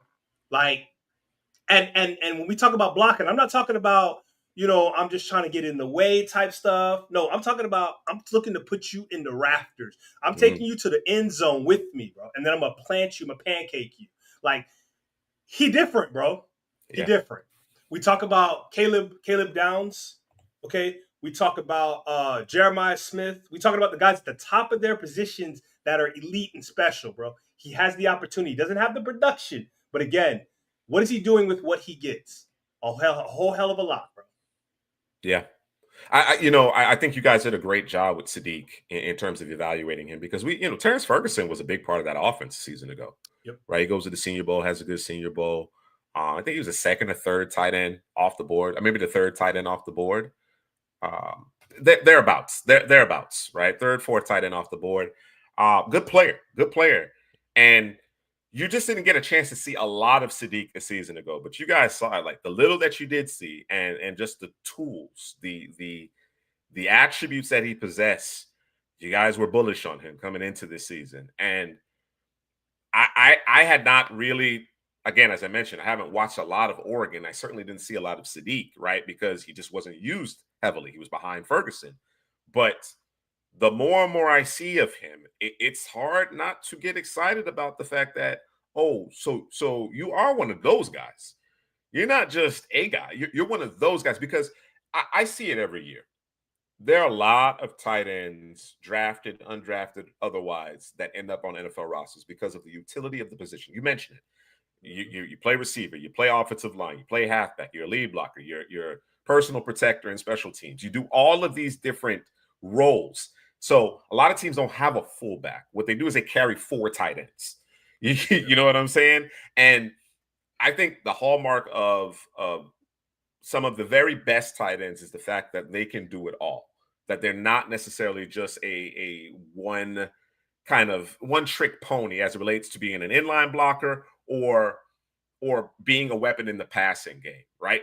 They can do it all. And I think that just creates so much flexibility for your offense. And I think the thing with Sadiq is that he's giving you the full gamut of it, but he's not a plotter, right? He's not okay, I'm gonna work my way down 6-7 yards, and I'm gonna turn around and then you're gonna throw the ball, and because I have a big frame, I'll catch it, and just kind of fall down. No, he can make plays. I mean, it's indicative of that 17-yard average that he has. So you're getting explosiveness in a body, in a frame that presents a matchup problem for defensive backs and a lot of linebackers these days, because they're smaller typically these days. And then, of course, you don't have to tip your hand. You don't have to take him off the field. He's not a liability in the run game, right? He could go out there and he asserts himself in the run game. So yeah, man, I think top half of the first round is a distinct possibility for Kenyon Sadiq, because he literally offers everything. He literally offers everything that you're looking for in the position. And as you mentioned it, generally speaking, guys typically excel at one thing, or they're better at one thing versus the other. That doesn't seem to be the case. He's definitely a complete football player. So excited to see Sadiq continue to demonstrate what he's capable of. He's a stock up for us. Let's switch to the defense here, man. And you got to start with arguably the best player in college football, bro.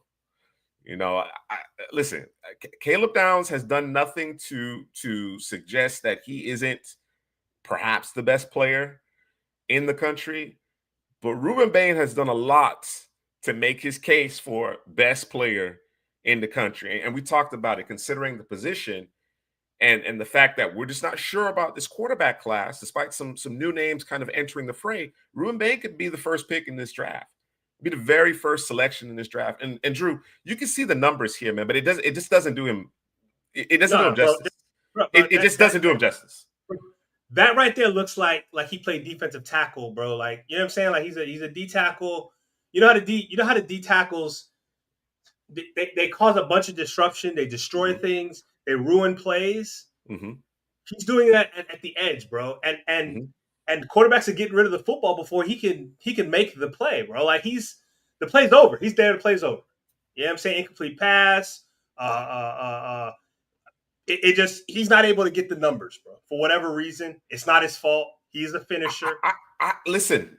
I don't think it's a case of him not getting his numbers, bro. Because that's just showing solos, right? Right. Ruben Bain leads Miami in tackles, bro. Oh man, you got to put that one in there, bro. You got to put it up in there. Listen. A defensive lineman leading your team in tackles, bro, is unheard of. That it just goes to show how dominant he is, bro. Yeah. Whether it's rushing the passer, playing the run, bro, and then he's making plays when it matters the most. You know what I'm saying? Again, you talk about quarterbacks, playing at their best when the game hangs in the balance, when the pressure mounts. Well, as a pass rusher, it's great. It's great to get a sack here in the first quarter. You know what I'm saying? Or the third drive of the game, or whatever the case may be. But when I know I need a stop, it is of great comfort to have a Ruben Bain on the field, bro, because you just get the sense he's going to make a play. You just get the sense he's going to make a play. He has a great motor. He's always running hot. Like, he's always running the football. I mentioned, as much as we're talking about him as a pass rusher, he's every bit as good against the run. Like, you can't move, stout, bro. You can't move Ruben Bain. And I talked about it, and I encourage folks to check out our film study breakdown on our flagship channel, Couch Potato General Manager. But Bain has changed his body, bro. His entire body composition looks different. And now he's giving you speed rush off the edge. It's no longer just hands and power now. Now he can threaten you upfield with speed and explosiveness. There go Deuce, one of the receivers we're talking about. He bobbled it. Did he catch it? Maybe he did bobble. They said they caught it? They said they gave him the touchdown, bro. Speaking of rollout, that's going to go to review. That's got to go to review. He caught this early, bro. He did bobble it. Let's see. Oh, he definitely bobbled it. That left his hands. When did he actually control it is the question. Still don't have it. Still don't have it. Oh, man. Yeah, still don't have it. He still don't have it. Still does not have it. It's a touchdown. Oh, he got it. Did he get the right foot down? Yeah, he got it down. Yeah, it's touchdown. Okay, good. That's a good catch. Good catch. Yeah, that's a good catch. Yeah, that was an adventure. But he caught that right at the beginning of the end zone, bro. Yeah. It took all the way to the end of it. Yeah. Yeah. I don't know what Virginia's doing defensively. Like you got to take something away, bro. I mean, I to don't me, know what I'm to not gonna do. let you. I'm not gonna let your boy run around in the backfield, Castellano, and I'm not gonna let Deuce Robinson beat me. Y'all gotta beat with somebody else. Those two players, Yeah. I'm taking that stuff away, bro. Yeah, the safety is of no help here, and the defensive back got beat. I'm like I said, I mentioned Deuce Robinson earlier in terms of stock up. You know, he's not listed here, but he certainly is a stock up for me. Talked about Where'd he come from, bro? USC, another USC receiver. They had a really impressive room. The thing I like about Deuce Robinson is that he's 6'6", but he moves well at that size. He moves well. He can break down. He can give you a double move. He can snap off, at the top of the stem and make his way back to the football. I like what I see from Deuce Robinson now that he's kind of being featured here in this passing game. So good stuff from him. But back to Bain, man, kind of the last thoughts on Bain, or rather, I'm going to get your thoughts on Bain. He's a complete football player, bro. He is every bit worth, I think, the first overall pick. If you don't feel strongly about a quarterback in this class, you say you're a quarterback needy team, or like let's say the Titans, for example. I think the Titans, will likely be picking fairly high. Mm-hmm. You need help for Cam Ward, draft Ruben Bain. I mean, don't get me wrong. You could benefit from trading down. You know what I'm saying? Getting additional picks, and I know that Cam Ward needs help, but Ruben Bain is a difference maker, bro. He's a difference maker. True freshman. You understand what I'm saying? So, any additional thoughts on Bain before we move on? No, I mean, you said it in terms of the finish. I was going to throw that in there. Just him being able to understand, hey, it's fourth quarter. That team has to pass the football. Him and Mezzador, they understand, hey, we got to get to the quarterback and we'll meet there, bro. What time we meeting? Okay. I might be early, bro. Don't worry about it, but I'll be there, right? And his ability to just – they returned it? Oh, hurt. Oh, it's 4th and 7? Uh-oh. Well, they get a first he had it with his fingertips, so I'm thinking maybe they were saying he didn't have control. He didn't have control. Yeah. It looked like – because they broke it frame by frame. It looked like he had it, but I guess not. Yeah, it did. Well, this was just got a penalty. False start? I don't know. Delay game? I'm not sure. I couldn't see what it was, and I got it up. Yeah, that's not good. Kelly hurt. My boy Cooper. Yeah, man. All right, no. Bain the guy, bro. It's and like you said, Caleb Downs hasn't done anything to hurt his stock, but he plays the position that's furthest away from the football, while Bain doesn't. And one of the premier positions in football, left tackle, edge, quarterback. Yep. He plays, or not, I'm not saying not left tackle. Let me say tackle, because in this day and age, it doesn't actually matter. Edge, he plays the edge position, bro. And the cornerback's the other one. So, and again, he's a finisher, bro. Team has to pass. I got to show up. And the thing about him is I worked my ass all day to stop this run. And now we're in the position because I was doing my job. And now I get to what is that? The fruits of my labor. Yes. I'm gonna go get it, bro. Listen, I think one of the most impressive things about Bain, and again, I want to encourage whomever is listening, Mr. C. Prasky, I know you've probably seen it already. Appreciate your patronage, but our film study on Ruben Bain is the fact that he plays a lot of snaps, bro, and that motor never stops. So you got to think about it. He plays more than the typical amount of snaps, allotment of snaps that you get from defensive linemen, because generally those guys are rotating, right?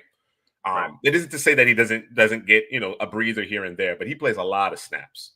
Okay, there's probably maybe a couple of drives, maybe 2 drives that he's not on the field the entire game, and when I say drives, the first set of downs, you know what I'm saying? So to then still have it in the tank late in games to be able to finish, bro, to me, that is a skill. That is a skill. That there's something special about that, bro. You know what I'm saying? Oh, and over, bro. He got it out. Oh, big through the pick game. Oh, they stormed. Oh, they stormed. If he could have stepped into that, he could have stepped in. He had a step. Yeah, he had a step. Yeah, he did. Wow. All right, nose go down. Hurt. Well, I'm gonna sleep good tonight, boy. I'm gonna sleep good tonight. I ain't gonna give my partners no problems. You know what I'm saying? You can see the you. You can see it up there. It's a little Hey, dark in here, but you see. y'all play them next week, right? Yeah, we play them next week. I'm gonna have my head up there with the fellas. We're gonna head up there. Gonna be ready, bro. It out. But yeah, man. It's good. It's good to actually enjoy hate watching the Knowles again. Because last year I couldn't do it. I couldn't do it last year, bro. Nah, it was that bad, bro. I derived Did you feel no bad joy for him, from it. bro? No, I didn't feel bad for him, but I got no joy out of it. Sure. Yeah. You know what I'm saying? Like, it was just like, bro, this is not, like, I don't even want to watch this. This is not good football, bro. This was an entertaining game. This was a very entertaining game. You know what I'm saying? But that's Ruben Bain, man. Hell of a football player.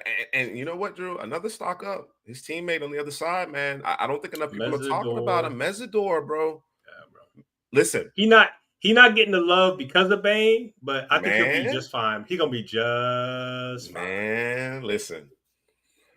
Mesidor is playing his way right into that top 40, bro.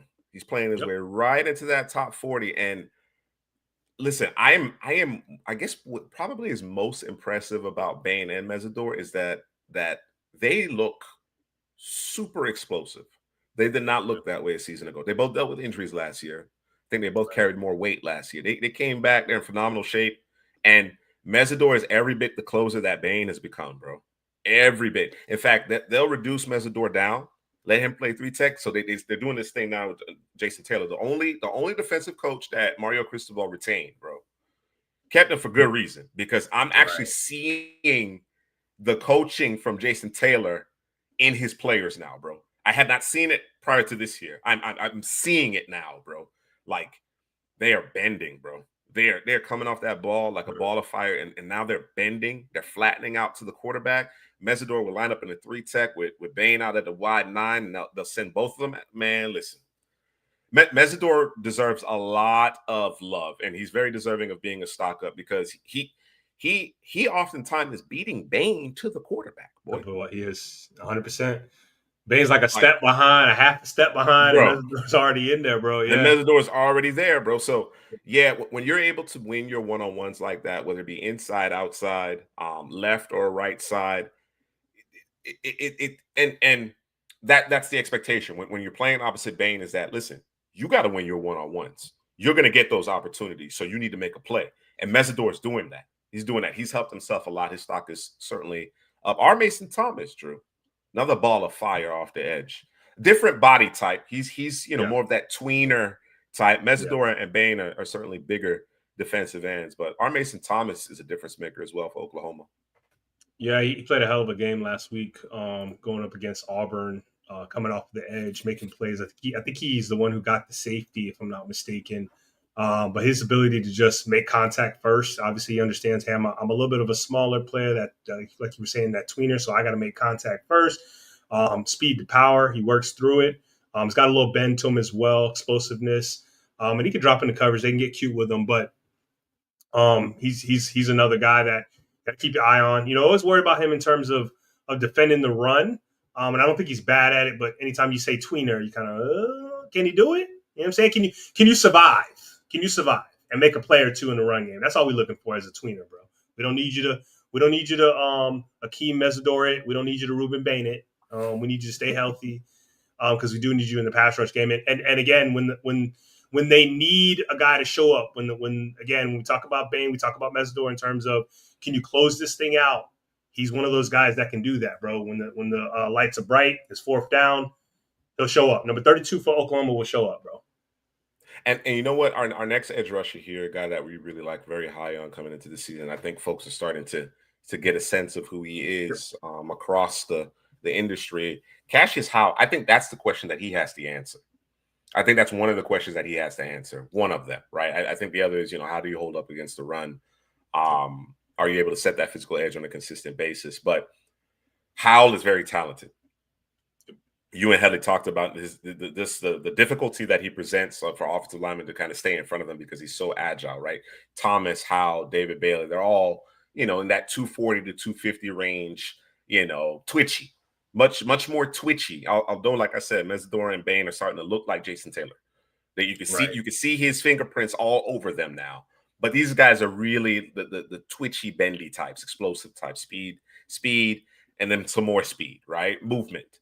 And the question I have about Howell now is, all right, Texas A&M has some very high expectations, right? You're going to be playing against some really good football teams. You are the man now. You certainly had the counting numbers considering the number of snaps as it relates to the previous guys as Stewart and then my other guy, his name's escaping me. Scourton, right? But when A&M needs a play to be made, can you make it happen? Right now that you're the guy, now that the opposition is starting to understand, okay, we got to try to figure out how to neutralize him. Can you, in that fourth quarter, make the game-changing play? It doesn't have to end up in a sack. It can end up in a pressure. It can end up on in a batted ball or whatever the case may be. But can you become that guy? That's really the only question I have about Howell, because Howell has incredible ability. Yeah, I would agree with you, because I was watching him going against was it Notre Dame, and I think another game, and he would make plays here, make plays there. You know what I'm saying? Maybe on a third down, but again, when the game is closing down and we need you to make a play, can you do that? And can you consistently, as you said, stand up against the run? Because I did see him get washed out, cleaned up at times, still in the running game, so that's still a concern there. But it's not huge, because sometimes you get got sometimes, right? But we just don't want you to get got consistently. So those are the two things. You said it, man. But he's a guy who he does show up. You're not gonna miss him watching the tape, bro. You just want to be able to see him close out and hold up against the run consistently.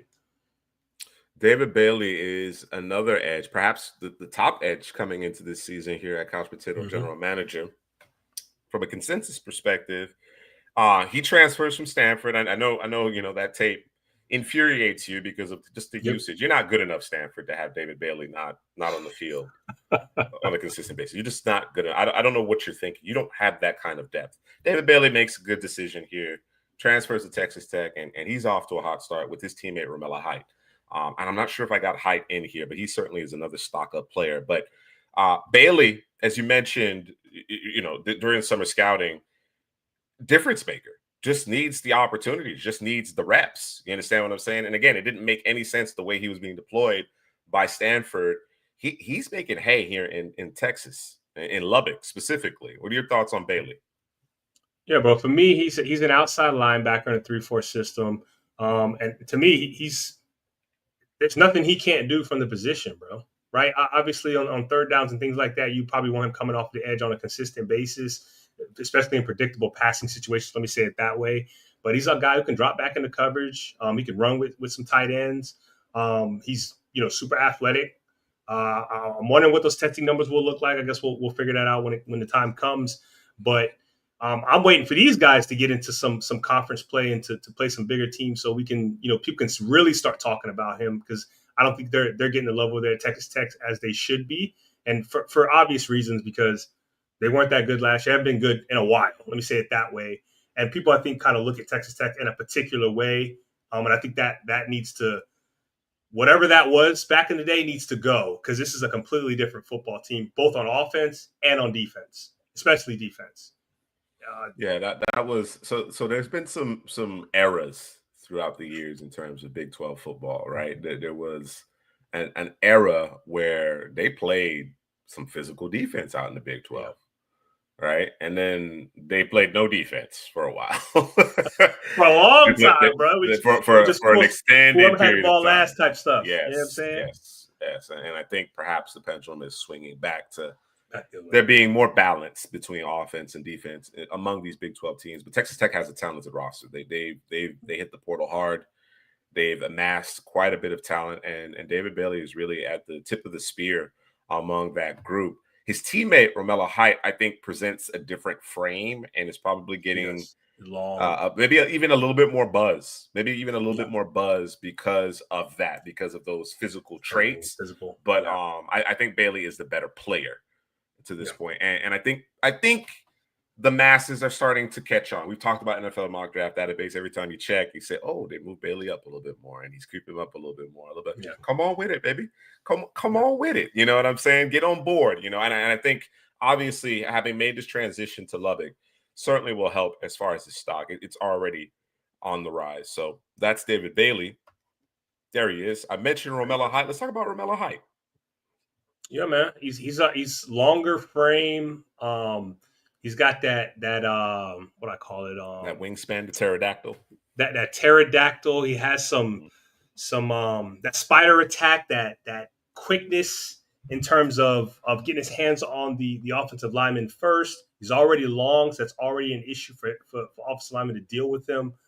He can drop back. He's, like you said, the pterodactyl, so he's covering a lot of ground from sideline to sideline, or from, I guess, his wingspan to his wingspan, is left to right.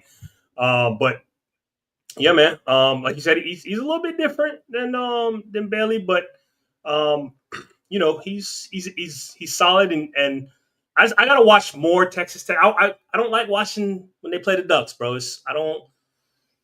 I want you to check the box, but I need you to play some more competitive. They played Utah. They played Utah, and they played those two They tackles. Did. That is correct, and they were giving those two tackles some problems. You're 100%. They were giving them some work. They were, and I think maybe that's the start of them being put on the map. Not that David Bailey wasn't, but specifically Romello Height. Height. Yep. Yeah. Yep. The last edge that we have in this group, it's going to be a really good class of defensive linemen. I feel I'm waiting for some D tackles to kind of pick it up, but certainly this edge group is off to a good start here in 2025, ahead of the 2026 NFL draft. Joshua Josephs, another player that came in among, I'm not sure if he was on both of your respective top 15s, Drew, along with Headley, but certainly I thought he was on Headley's list. He's off to a good start as well. What are your thoughts about Josephs? I don't remember Joseph, bro. I don't remember. Don't remember him. Joseph? No, I don't remember him. He looks. I'll be honest with you, I have to watch more of him. I don't want to get in too far ahead of myself. But if you're familiar with the show, you probably heard that we had some question marks about James Pierce, right? I think Pierce ultimately went kind of where he should have, to the latter parts of the first round. People thought Pierce might be, a top 5 pick, maybe the first defensive player off the board. I never felt that way about James Pierce. He had something to prove. Definitely played better in 2024 as compared to 2023. Got stronger, got better against the run. I think Joshua Josephs to this point looks like a better prospect to me. I don't know that he has the same type of upside, but just based on what I've seen to this point, I like Joshua Josephs a little bit more than James Pierce. And Dana, there's no need to apologize. You're watching the Sun Devils. That's okay. That's all right. We'll allow it. The Sun Devils are playing. We will allow it. Yeah, all right? It's okay. No worries. Need some grace. Okay? Absolutely. So definitely, when you get an opportunity to, Drew, check out Joshua Josephs. I think I'm gonna take a look. I think you'll be impressed, bro. Yeah. It's just a matter of time before you do. But I think you'll be impressed. I just feel I have a different feeling about him. Maybe it's because of the corresponding expectation that may be the bottom. You know what I'm saying? That may be the bottom line here, is that I like the way Josephs has been considered, because he hasn't been ballyhooed as this elite prospect, whereas Pierce, in my mind, never truly was that guy. So maybe it isn't that he's a better prospect, or I feel like he's better than Pierce. I just think that there was too much hype about Pierce, and we're probably not talking enough about Josephs. About Joseph. Yeah. Yep. All right. I would agree. They gotta figure something out, especially without their heartbeat, Connor. They gotta figure something out. I think Marvin Harrison may have turned a corner in that second half, though. I think that's significant. The tackles got to play better as well. Johnson and your boy, they got to play better as far as the Cardinals are concerned. That said, USF, Drew, a guy that has flashed, man, big time this year, and apparently, he's been doing it for a long time. He's in his sixth year of college here. He started with USF back in 2020, so he is a seasoned prospect, but he's a difference maker, bro. And I'm telling you, hats to the party, bro. Bad intentions. You can see he's got the counter numbers. He's already has 4 sacks. He has a couple of forced fumbles. He had a pick 6 last week. Like he's a playmaker. He's making plays at the second level, right? And maybe it's all that experience he has. You know what I'm saying? But he's making plays, man. I like Mac Harris. I like Mac Harris a lot. I think he's built well. That 230, that's a bigger linebacker these days. Yeah. You know what I'm saying? Yeah. That's a little bit on the bigger side these days, believe it or not. So he's a player that I'm going to continue to watch. But I like watching Mac Harris play. I don't know that. I don't know that scouts will love the fact that he's an older prospect, and it remains to be seen how he tests. But I like the fact that he's always around the football, and he plays with bad intentions for sure. Yeah, his testing is going to have to kind of hold him up. Because I think these numbers, bro. I think he's going to continue to. I think he's going to continue to get the counting numbers because again, Headsy always seems to be around the football. Guys that always seem to be around the football end up with these kind of numbers, bro. So and it's early enough in the season, bro. You know, if you 2-3 times that, bro, we looking at it like what? Like, you know what I'm saying? Like you can just tell, bro. He looked a little different out there, bro. There's a couple players on USF defense. Them guys look a little bit different. Chenault, and the young defensive back Chenault, that guy right there. I might stamp him early. I might stamp him early, bro. Come on, man, bro. I might stamp him early. Send me the results, and we can talk about it. We'll talk about it, Mr. C. Send me those results. And I will get an update done this week after the NFL games. Obviously, I'll get an update, get the draft order updated, and make some tweaks to our draft rankings as well. Yes, sir. Let's keep it going here with stock up. We got Eric Gentry. He's a player that you brought to my attention, Drew, and I know you mentioned. Obviously, very different seeing a off-ball linebacker at 6'6". Right? Sounds like he should be an edge rusher. Well, he does a little of that. He does give you a little of that, right? But very versatile player. And I immediately started to think about your boy Isaiah Simmons when I was watching his tape. I immediately thought, and I was like, is he going to be one of those guys who, doesn't necessarily have a home or, but Gentry's in the box, bro. He's in the box. He's playing strong side. He's playing weak side linebacker. You might see him at Mike from time to time. And he leads the country in solo tackles, bro. He finds the football. He's making plays.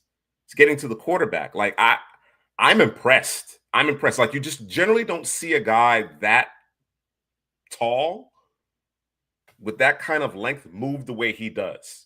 I've seen him slip blocks, work around blocks, dip. You know what I'm saying? Like he's an impressive player, and again, it's a bit of a shock to the system to see a player with his frame move the way he does and play the position that he does. But he's doing so at a high level. So he's one of those guys, like for instance, a Deontay Lawson, who the play hasn't necessarily been even to this point. We talk about guys like Whit Weeks and. He's dealt with some injury and he has some question marks. A good player, but got some question marks. Eric Gentry seems to be one of those guys that arrow is pointing directly up. And I think he can force his way into that conversation of, first one or two linebackers off the board. CJ Allen's still doing his thing. So I don't think he's going anywhere. You still got Anthony Hill, but Gentry's making his case, bro. Gentry's making his case. And I think my biggest takeaway isn't even necessarily associated with Gentry. It's about USC. USC's playing defense. Yep. USC is playing defense, bro. We here now. It's taking him a while, but yeah, Gentry is he a 6-year senior, bro? He's been there for a minute. Been around for a minute. 6-year senior. Let me confirm that. Give me your thoughts on him. From way back when, but yeah, I mean he's doing exactly what you were saying, bro. He's just seems to find the football, however that is, from the second level, third level, from the slot, inside linebacker, outside linebacker. He might. I need to look at their defense to see how it works exactly, but he might be the moving piece within that defense. Usually, it's that guy that kind of sits in the slot or is coming down in the box, but he's already in the box. So, but I want to look and see if they're using him that way this particular year, because obviously the last couple of years have been hot garbage, and I think he's run up the numbers as well the past couple of years, but that was on a bad defense. When you're doing it on a good defense, that kind of perks you up and say, okay, well, what is he doing now, right?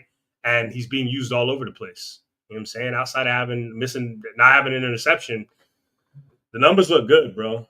And, he's 6'6", 225. He's a guy you should be able to find. Offensive linemen, fullbacks, not that they're using them. Tight ends should be able to find him to go block him, and he's able to kind of evade, slip, like you were saying.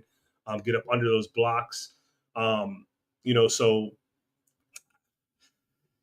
I just what do his numbers look like in terms of combine movement ability, all those things when it comes down to comparing him against Anthony Hill or CJ Allen, right? Because if he can keep the numbers up, and then his combine is around those guys numbers, I mean, he's got some versatility to him, bro. He might be worth more than those guys. You know what I'm saying? I'm just saying. I know he's 6'6", 225, a little slim in there, but he's a unique prospect, bro. Yeah. He is a unique prospect. You mentioned that he's been around for a while. This is his fifth year. So he's an experienced player, but he seemingly put it all together now. And I don't think it's one of those situations where, okay, we got him lined up at safety, we got him lined up at cornerback, we got him at edge, we got him at linebacker. Like, yeah, you can move him around, but I don't think it's one of those questions as to, well, what's he going to be at the next level? He's an off-ball linebacker, yeah. With some good coverage ability, good range, ability to affect the passer, right? Like he has a varied skill set, but you know what he is though. Even at 6'6", you can see that he's an off-ball linebacker. So I think that's going to bode well because a lot of these coaches, man, they don't know what to do with some of these unique prospects. You know what I'm saying? They don't want to draft them because they don't want to have to figure it out. Like, if my defense is my defense. They don't want the challenge. Exactly. Yeah. They don't want that challenge. So really like how Eric Gentry is playing this year. And he's obviously the leader of that defense. They have some young, talented guys, and they all say, we looked at Eric Gentry, you know what I'm saying, for direction. That's who we, kind of pattern ourselves after in terms of our work ethic, our preparation, whatever the case may be. That all bodes well. I'll have to confirm. I'm not sure if he's wearing a C or not, but that to me, I think NFL organizations are going to look to that. And they're going to talk about football character. They're going to talk about, okay, he stuck through it with all of the headaches and defensive coordinators at USC. And I think all of that football character is going to come into play as well on top of his physical tools. So really intriguing prospect there. Definitely a stock up. All right. I think we may have one more off-ball linebacker here among the stock up. Yes, we do. Jayshawn Barham. Let's talk about Barham, Drew. Yeah, man. So I wasn't even aware of him, bro, until I was watching. It was Michigan. Who was? I'll tell you, Rod called me, bro. Rod messaged me. Like, you about yeah, him? Rod was like, "Yo, he looked like the best player on the field." Yeah, he's like, I don't know his name, but number one, bro. He kept flashing, bro. Who were they playing, bro? 2 weeks ago. Who did Michigan play 2 weeks ago? 2 weeks ago. I can't believe I'm drawing a blank, man. Damn, forgot who it was. But he was everywhere, bro. He was, in the backfield. He was out in coverage. I think coverage is probably the one thing that you probably want to see more of, in terms of his just being a little bit more aware, slowing it down because I think he's moving a little too fast. But if he's able to fire his gun, if he's able to get downhill, it's a crash course. I mean, it's a car wreck, and he kind of reminds me a little bit of oh man, I'm drawing what's his name? From where? From who? From where? LSU went to the Bucks. No longer on the Bucks. Linebacker. Shepherd? No, not Shepherd. Oh my gosh. Oh, I know who you're talking about. His name's escaping me as well. Plays for the Raiders now. I can't believe I forgot his name. He's linebacker for the Bucks, but when he gets his hands on you, it's over. Going to the ground. Yeah, that's what I like to hear. I think for Barham, he has to just slow it down and see it, then strike, right? And then I think he could be one of the best linebackers in the country, but he's just got to slow it down, man. But if he's able to fire his gun immediately and he's going from point A to point B with no real extra thought, sideline to sideline, he might be up there with Anthony Hill, bro, when it comes to that type of thing. Ooh. High praise for sure. Definitely a stock up. 3 weeks ago, they played Oklahoma. They followed that up against Central Michigan, and then most recently against Nebraska. They play Wisconsin next week. They actually have a bye this week. All right, let's move to the secondary, and we got a trio of SEC corners here. We got Mansour Delane, whom apparently for most is now cornerback one in the 2026 NFL draft. Are you ready to go there with it? I know you had a mock draft and you wanted to give him some love. You actually had him as the first cornerback off the board. Are you fully on board with that notion now? Give me 1 more week, maybe 2 more weeks. Because my guy, he hasn't played yet, bro. And I think people just kind of say, we haven't played, so let's just move another him out the SEC way. corner, by the way. Yeah, let's just And Mansour's ability to just turn and run, to locate the football, the movement ability it's a little bit different, bro. And it's much appreciated. And he's a smooth criminal, bro. It reminds me a little bit of Travis Hunter, bro, a little bit in terms of that. Right, being able to locate the football, turn around, knock it away, or go up ball for skills. it. The ball skills, bro. Is ball skills. Yep. Like a lot of corners, bro. I can run. I can. If I'm coming back downhill, you know what I'm saying? That click and close, I got it. But at the moment of truth, can you locate the football? Can you make a move?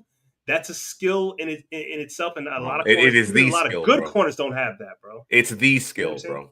Yeah. You talk about differentiating skill sets. That's the one. That's the last bastion, bro. And it's the most important one, if you ask me. It's the most important one, if you ask me. But it just so few have the confidence and the ability to find the football. Their eyes get wide. They focus on the receiver. They get beat. The receivers are catching the ball with one hand now, routinely. You know what I'm saying? You got all these back shoulder throws and stuff. It's hard. It's hard playing cornerback, bro. It's hard. So when you find guys who can actually, and it's not just the ability to, it's the confidence, it's the willingness, right, to locate the football and make a play on it. Yeah, top of the list. You go directly to the top of the list. You might not necessarily be, an elite speedster, you know what I'm saying? You know what I mean? Like you may not necessarily run a 4.2 or 4.3, but you think about some of the greats that have done it. Richard Sherman wasn't known for being a blazer. It was his IQ. It was the fact that he was incredibly comfortable with the ball in the air. And then also, I think for me, just from my perspective, playing the football, finding the football, having the confidence and ability to do so, to me is paramount among corners. Also, a willingness to actually challenge the receivers at the line of scrimmage. I just don't think coaches and these corresponding DBs understand how much a difference that can make, right? You can't really touch the receivers these days down the field, right? Especially at the NFL level. You can't really touch them anymore. But those first 5 yards can make a world of difference. When you have good pass, especially when you have good pass rushers, that can make a world of difference because when you're playing zone, you need to reroute receivers, right? Don't give them the outside release. Send them to the rest of the defense in the middle of the field. You know what I'm saying? Disrupt the timing associated with things. Like to me, it's a lost art. It's a lost art. There's a tweet. It's from years ago, but it sticks with me. Aeneas Williams, who Hall of Fame corner, played during the 90s, golden age of the game where you got really physical with receivers, right? Aeneas Williams said, "You line up and press, and you put hands on the receiver. You do not give them these free releases and let them stack you without ever challenging." And what's the point? What's the point of lining up and press if you're not going to actually challenge a receiver at the line of scrimmage? It makes no sense. Just play off if that's the case. Yeah. Just play off if that's the case. It makes no sense to line up nose to nose and then try to mirror and match all the way down the field. It's ridiculous. So I really do appreciate the defensive backs who can find the football, make plays on the ball. But you add that to being able to or willing to actually challenge receivers at the line of scrimmage. Yeah, sign me up for that. So yeah, Delane has a legitimate shot at being the first corner off the board, all things considered. I know Terrell is a good player out at Clemson, but Clemson is struggling, right? And there may be some question marks in terms of his size, his stature. McCoy, unfortunately, from Tennessee, who entered the season as our top corner, he's hurt, unfortunately. So that's what's working against him currently. So there's clearly an opportunity here. Cormani McClain, very talented, highly touted prospect. He kind of went through it. He committed to Miami, and then he was wooed by Prime, went to Colorado. That didn't work out. Finds his way to the Gators, and seemingly is maturing. Seemingly, in terms of his mindset, in terms of his body, and now you're starting to kind of see it on the field. He looked good. He looks good. What are your thoughts about McClain? Yeah, I just want him on here, bro, because he got that pick against Carson Beck, bro. You know what I'm saying? But no, like you said, he's maturing. He changed his body this off season, and he's starting to become the recruit, the I don't know, 4-star, 5-star, whatever the hell he was. Well, he was the 5-star. He was the top corner, top corner in the country. My bad, McClain. I don't pay attention to the star stuff, bro. Mm-hmm. But he's starting to become that 5-star player, bro. He's not a guy that's going to get up there and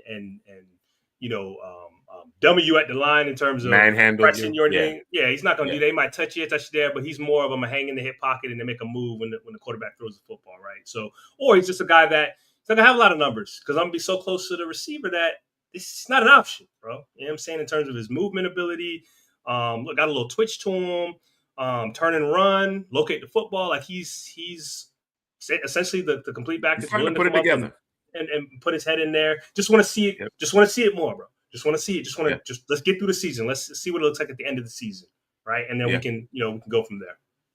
Yeah, he's definitely starting to put it together. He would be draft eligible, but I wouldn't be surprised if he went back to school. If he stayed in 1 more year. Yeah. Well, continue to. We need Billy up out of there, bro. It depends. Exactly. You got the coaching situation there, so who knows? One final, I believe, stock up here. Damani Jackson, who has been lights out. Yep. Lights out. Has he given up a reception this year? Like I'm not 55, sure. I think it's on 55 targets, 0 catches, bro. No. It can't be targets. What is it? Pass coverage snaps. Pass coverage snaps. Is that what it was? Let me look this up, bro. Yeah, it can't be 55 targets. Not this quickly. Well, although somebody got to be fired if the guy's playing this well and you're throwing at him 55 times in a month. Like somebody got to be fired. I mean, we see some craziness, bro. You know what I mean? Oh man, we see some craziness. See if I can pull it out. Hold on. Let me see. 55 coverage snaps, 0 catches allowed. You're right. There you go. Yeah, that makes sense. I think it's really interesting because Jackson entered the season as one of those day 2 prospects, right? Yeah. And again, we talked about it with the receiving group. You got guys who improve over the course of the off season and take their game to a next level and start to really demonstrate what they're capable of and bolster their stock. It happens every year, and Damani Jackson's off to a good start. Bama came out of the gates, kind of stumbled out of the gates against FSU. FSU punched him in the mouth.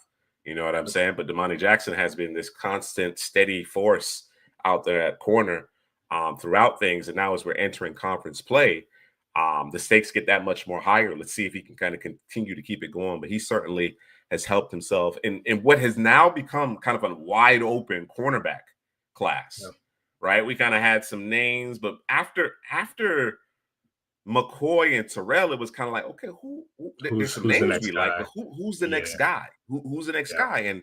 And as I mentioned, Clemson is struggling. So that could, unfortunately have kind of a tangential impact on Terrell potentially. And then of course, Gerard McCoy of Tennessee is hurt, so he can't help his draft stock right now. I.e. Delane, i.e. Damani Jackson. Now we're seeing some new names really force their way into that first round conversation. Ultimately, who's going to be the first corner off the board? All right.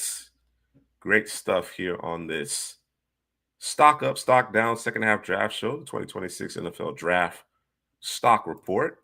Let's talk about some stock down players. Oh, man. Some guys who have kind of disappointed to this point. And I got a trio of quarterbacks, Drew, and feel free if I missed any names, feel free to add them as we work through this. But we got to start with Cade Klubnik. All right. Headley was very reluctant to stamp Cade Klubnik. He wanted to see it again because, of course, Clemson's offense kind of came together later in the season, like in the second half of last season. They were putting up some crooked numbers and looked pretty good. And I think we thought perhaps Cade Klubnik would be able to kind of, ride that and double down, continue that progression. But we also wanted to see it. He was part of those. He was among those players. I think he was top 4 in terms of players with the most to prove in our minds entering the season, and he has not proved anything.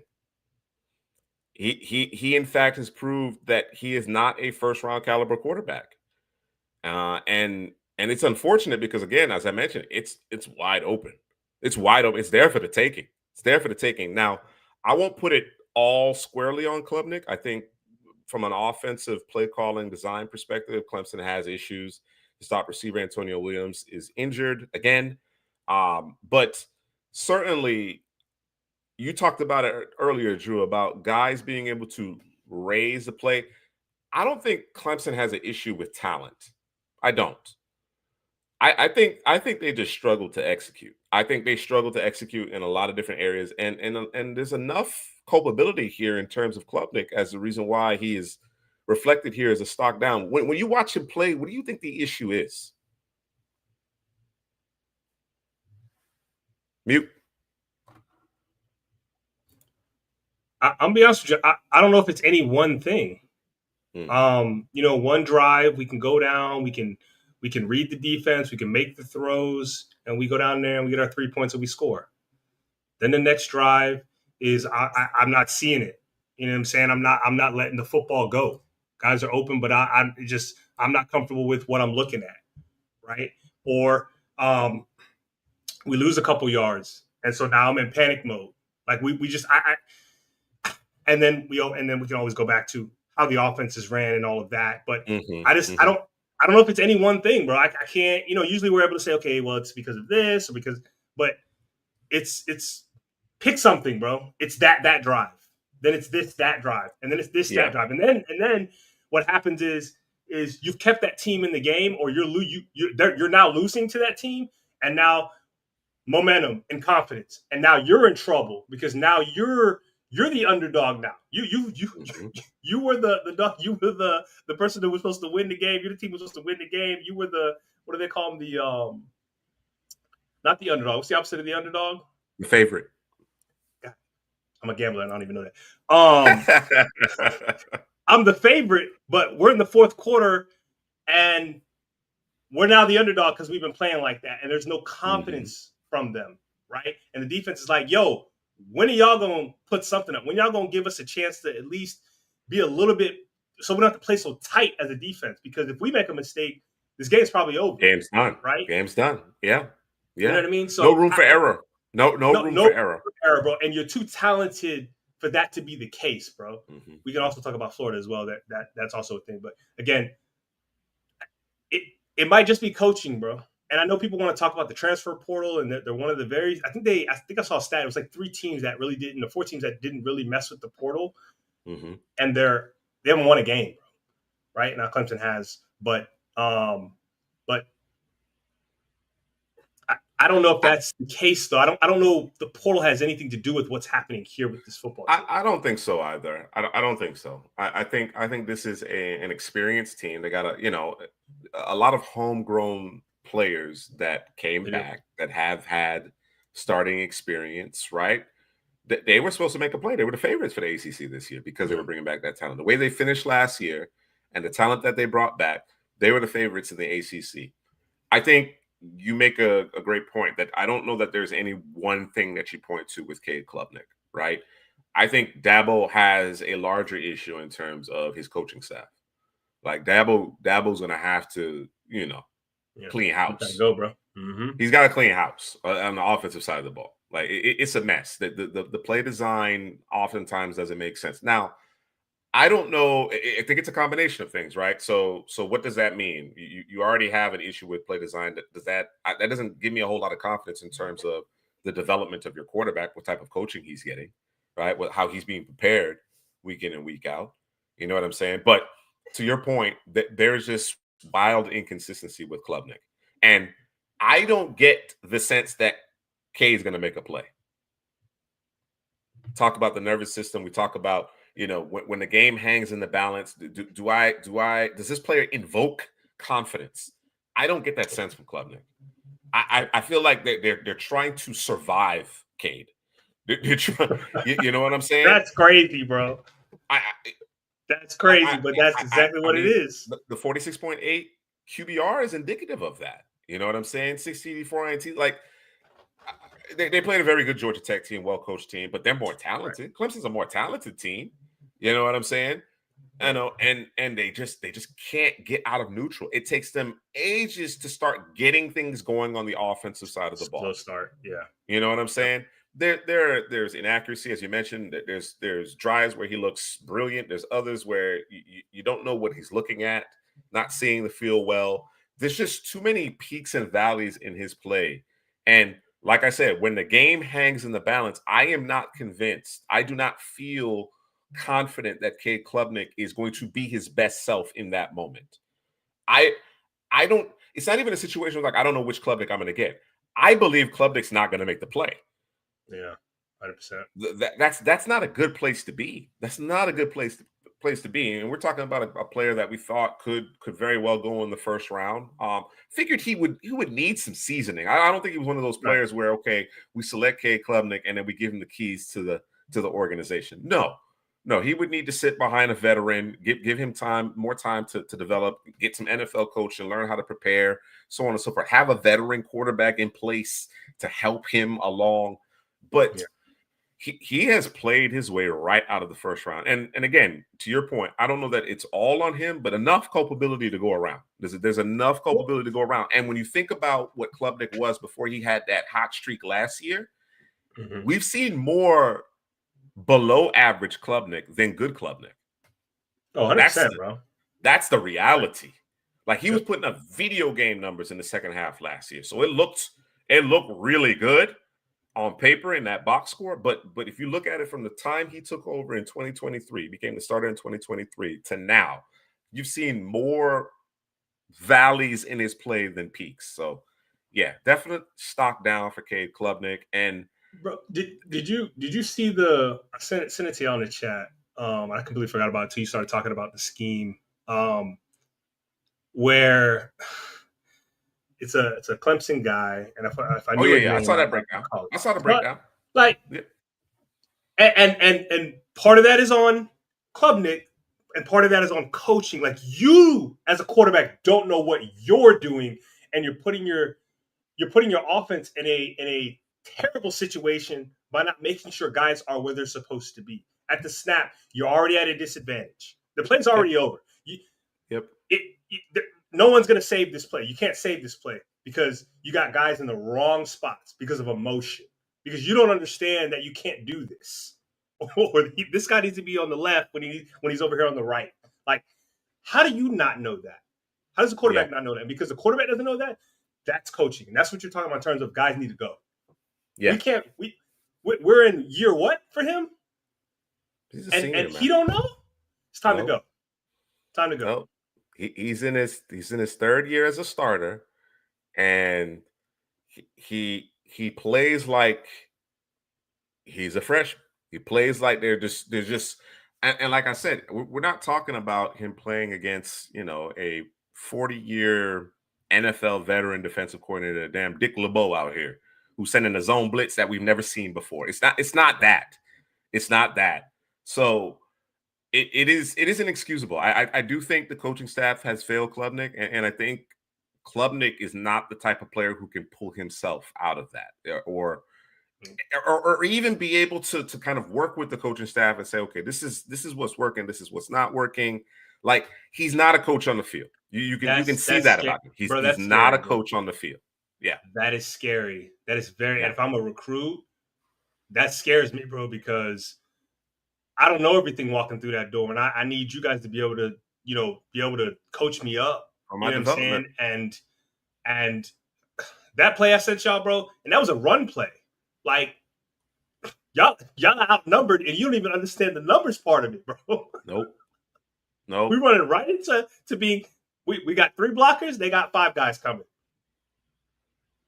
Like the design just made no sense whatsoever. It made no sense, and I don't know what type of. I would hope I would hope for the senior quarterback, he would have some influence in terms of what's happening on the field that we could check into the right play. But like you said, who knows? Who knows if he has that flexibility or he's been coached up enough to understand that I need to get us out of this play. You know what I'm saying? There's a lot of question marks there, a lot of question marks. But I think the one thing you can say for certain is the fact that they need a hard reset in terms of their offensive coaching staff.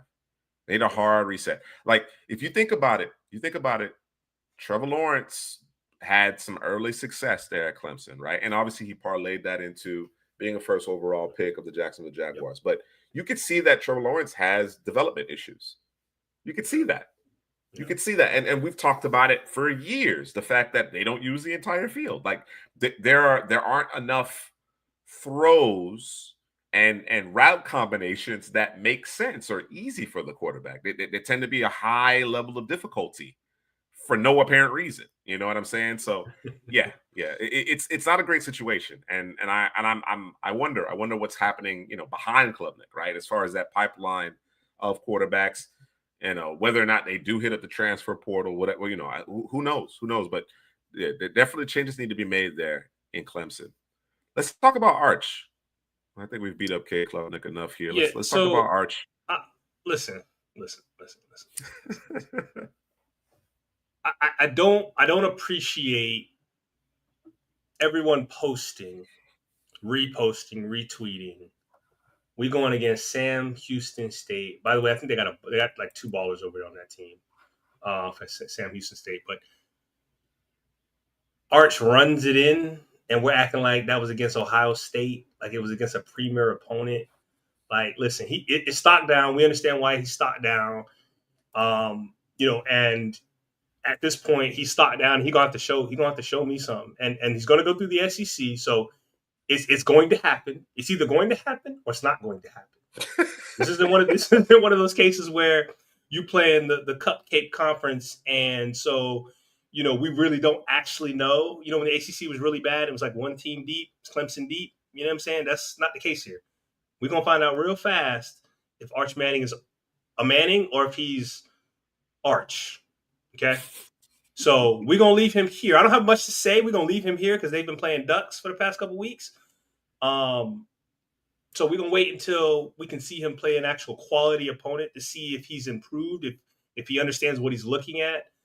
Because him running over guys at the goal line and running through guys and all that doesn't mean anything, bro. It's irrelevant. I think for a young quarterback, as far as being a starter, I think it's important for him to build confidence. 100%. Right. Yeah. I think that's significant, right? But to your point, what we've seen of Arch, the highs that we've seen thus far this year is kind of what we expect, right? In terms of his physical ability. I think Arch is a good athlete. I think Arch uses his legs. I think Arch has 5 TDs on the ground, bro, this season already. Right. It's the processing. It's the big brain Manning that we're looking for, right? He has the physical tools that his uncles didn't necessarily possess. You know what I'm saying? But that's the cherry on top. Yep. That athleticism is great, but it doesn't work without the processing and the understanding of what the defense is trying to do and moving defensive backs and safeties with your eyes and not telegraphing where you're going with the football and the ball coming out on time. And he's a young player. There's no question about it. He's a young player. There's questions about, the level of competition he faced in high school and whether that really gave us an accurate, projection of in terms of the type of player that he's going to be. I've said it before and I'll maintain it. These high school recruiting ranking, companies, whatever the case may be, they are flawed. But I also think keep with the understanding he got some juice for being a Manning, right? But Arch has the physical tools. Arch possesses the physical tools. I don't think there's a real question mark there. The problem is that Arch has 2G processing, and I'm going to continue to say it until I see otherwise. Damn, bro. 2G, bro? What are we on now? 6G? We're on 6G now, right? We're on 5, like 5 plus. We're on 6. Almost at 6. We're almost at 6? I mean, okay. I thought we were at 6. No, I think we almost there. They just, they ain't turned it on yet, bro. I think we got it. They just ain't turned it on yet. Receiver Tyson. one, Dana. That's Yeah, receiver one. That's receiver 5 one. plus G. Listen, I agree with you, Mr. C. Praski. I think everybody here at Couch Potato General Manager on the second half draft show agrees that Arch needs to go back to school. Arch needs more seasoning, right? I think Arch was going back regardless. I think he enjoys being a Manning and being on campus in Texas, and Maybe you he knew he saw wasn't the ready, bro. commercials. Think he wasn't ready. Like, I know I'm not ready. I think he understood that, and I think people, I wasn't spurring your ass like, well, he couldn't beat out yours. Because yours wasn't that good, bro. we were asking, bro. We were asking. We were thinking it's because he's a senior. You let him run. But maybe the season guy. Yeah, Arch is a more talented player than Quinn Ewers, but the reality is that Arch isn't ready. He's not ready. He does not process the information on the field fast enough to make that leap, because there's an adjustment that you have to make at the NFL level as well. If you can't do it against upper echelon talent, and even some of the lower end talent, I say lower end talent, but the group of 5 teams that they've played, right? The FCS opponents that they've played, got ahead of myself a little bit. There just wasn't Arch turning the football over, Arch having to see it before he delivers it. He's not playing with anticipation.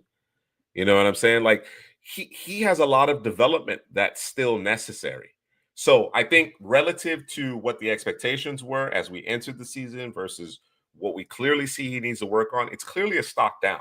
But again, I don't think Arch was headed to the NFL. So it's not the end of the world. But I think in terms of the expectations around Texas and what they were going to do this year, it's a disappointment. It's a disappointment. It's going to be hard. It's going to be tough sledding in the SEC without better quarterback play. And as you mentioned, he'll have an opportunity to shut folks up about it. But until he proves otherwise, this is it. This is a situation. You're about to really get tested now. We're about to find out about Arch Manning for sure, right? We're all kind of maybe a little too many commercials, maybe, but we're about to find out for sure now, right? That said, I do think Arch has the physical tools. It's just a matter of him actually developing. Yeah, definitely, Mr. C. Prassi. I agree with that.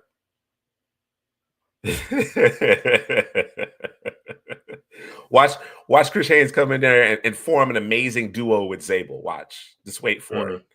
All right. I don't know if it's actually going to happen. Sam Levitt, Drew.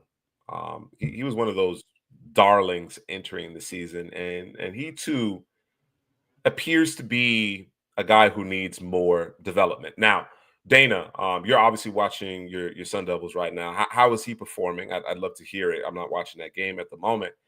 We'll go back and watch it after the second half draft show. But he too had an opportunity, right? Yeah. And it's still early. There's still time to turn this thing around. He still has plenty of eligibility as well, though. He's a redshirt sophomore, so he don't have to go anywhere. But again, we're talking about a wide open quarterback race here in the 2026 NFL draft. And again, there are quarterback needy teams out there, right?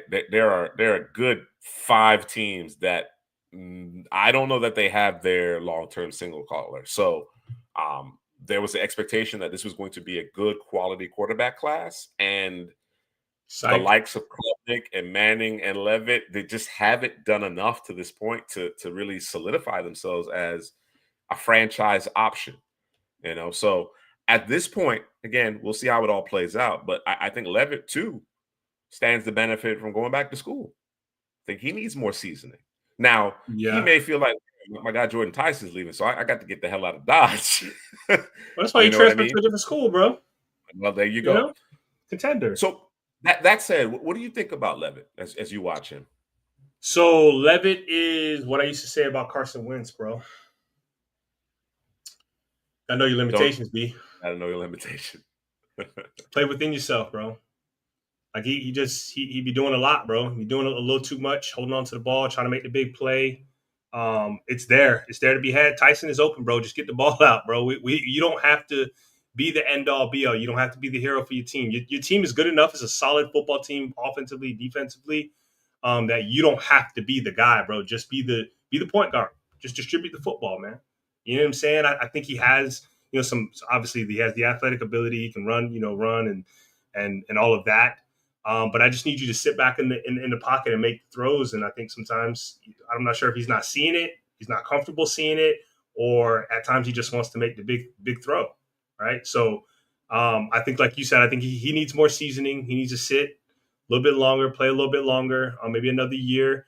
He could surprise us and blow it up again. We're still looking for that QB1, if you will. But for him, I think one more year, and then he might be the guy. But we'll keep watch. Yeah. There's a thirst. There's a thirst, all right, to be to identify the guy among the quarterbacks. Right. And I think folks get out in front of their skis a little bit too early with some of these prospects. So we then heap all of these expectations on these players, and they're just not there yet. They just haven't been in the controls long enough to have developed as necessary, right? But again, relative to the expectations we had of these players, the stock is down. That's just the reality of the situation. Let's transition to a pair of running backs here, Drew, that, I think there's certainly some surprise as to their lack of involvement with their corresponding offenses. In the case of Jaden Ott, you see he's averaging less than 2 yards a carry, not being utilized. He's hurt. He's now hurt. He was coming. I think he was coming into the season hurt with a shoulder injury. So they're treating him like he a baby, bro. They're gonna have to take the training wheels off with Matthias. Oh, they're gonna have to now. Yeah, they're gonna definitely have to take the train because I saw like he has like a couple carries over the course of the last 3 games, but like I'm just not. Why hasn't he gotten a full allotment of carries? But as you mentioned, they're just kind of spoon feeding him. They're not gonna have that luxury anymore, especially as they enter conference play. And then Mekhi Hughes, I obviously a modest 4 yards a carry, and obviously that's acceptable at the NFL level, but. Playing behind this offensive line for Oregon, you would expect more. You would expect more from Hughes. He's not the main guy in the backfield. So, what's your thought with respect to Hughes? So to me, he's a guy you got to feed, bro. The more you feed him, the better he's gonna get. He's one of those backs, man. I think in summer scouting, I said he could be a bell cow just because of his style, the way he's he runs the football. He's a no nonsense runner, gets downhill quick, fast, and in a hurry. I think I'm not gonna say he led the country in yards, but he was extremely productive, is what I want to say. Yeah, I think he had 15 last yards. It was something crazy. Yeah. He had a big season. It wasn't no Genty. It wasn't no Genty or Marion Hampton, but yeah. But no, they get a bunch of touchdowns too.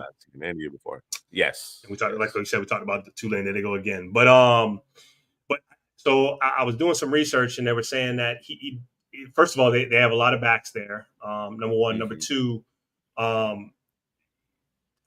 guess he ain't picking up the playbook fast enough. So when you can't pick up the playbook fast enough and running, that's the easy part. The hard part is being where you're supposed to be, whether that be on a screen pass, whether that be on a pass protection specifically. And if you can't do that, if you're not where you're supposed to be, you might be able to pass protect, but if you're not there where you're supposed to be, it doesn't really matter. So we don't want to get our quarterback killed. Get at. So can't get him sawed in half. Yep. Right. Yep. Nope. That's a good call. We will keep an eye on it because I think if they can get Mekhi Hughes up to speed and involved, they become that much more dynamic offensively. Yeah. He's a good football player. He's a good ball carrier. So, but you got to do all the other things well, right? And paramount is quarterback protection, ball security, and protecting the quarterback. So we'll see. As of right now, stock down. I mentioned Antonio Williams earlier. We talked about Clemson. Got a pair of Tigers here on this list. Williams is a good player, bro. He's just hurt again, unfortunately. And I think Klubnik is missing Antonio Williams. That isn't to say they don't have good receivers otherwise. Like Wesco. Wesco is a really young – he's a young player, but he's really talented. But having Antonio Williams, what he does in terms of the dirty work, plays bigger than his size, I think that's a significant loss. I think that's affecting Klubnik and this offense as well. His stock is down, not because he's not playing well. It's just because he's not available. And availability is the best availability. Now, a pair of seasons where he's dealing with injuries, where he's missing, a substantial number of games. That's problematic. That's our asking the question, bro. Yes. That becomes problematic. Yep. And as a result, his stock is down. Talk about your guy Nick Anderson. Well, why am I not seeing more Nick Anderson at LSU? Bro, I don't know, bro. He's on the back of a milk carton, bro. I'm not really sure what the deal is. I can tell you this. Nussmeier ain't playing good. I can tell you that. Right. Missing a bunch of throws, whether he's under pressure, not under pressure. So I think that may be part of it. I'm not really sure, bro. I know he's coming off of the injury. Thought he was gonna have a big season. Like what I saw, he has good size, good speed, but I don't know, bro. Where you at, bro? Where you at? Where you at? Listen, will the real Nick Anderson please stay up? Please, bro. like, come on. Dana, I see that Levitt's having a good game. Like I said, I'm gonna watch this game after we wrap up here at the second half draft show. He has an opportunity if he can rein it in, as Drew mentioned, understand his limitations, play within himself a little bit more. He has an opportunity to make significant headway in this class. The field is wide open. It's wide open. It is wide open. So I'm just waiting for someone to take the reins. That's at this point. And like I said, with conference play starting, things are going to become more challenging. You're going to play better competition week in and week out. So we'll get an even better litmus of all of these players. So I think Sam Levitt certainly still has an opportunity to turn things around and seemingly is doing so tonight. The final player here is probably our highest ranked player among the stock down. Gotta be Peter Woods entered the year as a top second defender after Caleb Dones.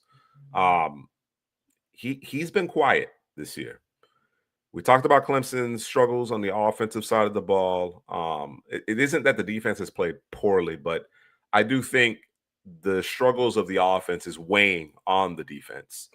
That said, Peter Woods is not impacting the game like we would expect. So do I expect huge individual counting numbers? No, not necessarily.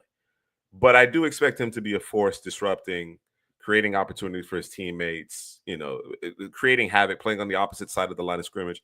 And he hasn't done that much, although he's coming off, I think, his best game as an individual with I think a trio of pressure. I think he only has 4 pressures on the entire season. And 3 of those came in the last game. So Peter Woods has been very quiet, Drew. And as a result, as an interior defensive lineman, you may not necessarily be putting crooked numbers up in the box score, but we need to hear your name. You know what I'm saying? And the eye in the sky doesn't lie. The all 22 tells the story. And too few snaps where Peter Woods is making a difference. What are your thoughts on him? Yeah, I don't really know what it is, bro. I mean, it could be the fact that we know how bad the offense is. We know that these guys aren't going to score, and so it causes the defense to play tighter and not play your game, bro. You know what I'm saying? I'm playing. I don't want to make a mistake. Football. No coach. Okay, I'm gonna say it one more time. No coach. I said it how I said it. No coach want their players to play that kind of brand of football. You can't win that way. You can't make plays that way. And I wonder if that's in the head of the defense, not only Peter Woods, but the defense in general. Because even though they may be losing a game, I don't see guys making plays. Can we get a turnover? Can we get a sack? Can we get a big hit consistently? I might see one here. 4 drives later, I see one there. But why am I not getting that back-to-back? Why aren't we getting a 3 and out because I got – you know what I'm saying? Like, none of that is happening, and this is the main cog in the wheel, bro. Right. Every year for Clemson, we always have a guy. We always have at least 2 guys on the D-line making plays, guys we can speak of. Have you heard T.J. Parker's name, by the way? Maybe one. You see what I'm saying? So, I mean, we can blame the offense till we blew in the face, but I need the defense to make plays, bro. Like, that's what y'all there to do.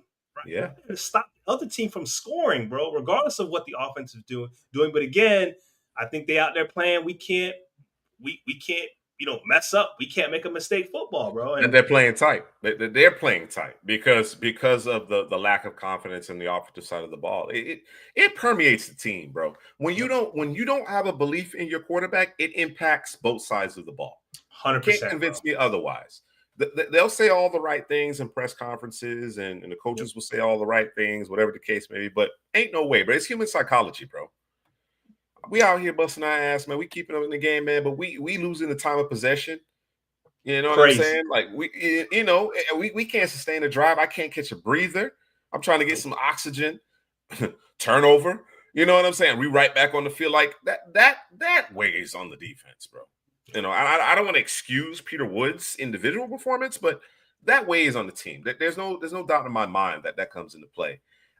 Mississippi Preston, you're right. You're right. I was trying to give Nussmeier shoot him a little bail because they played some really good defenses early, right? Yeah, Clemson for one, and then the Gators have a legitimate defense.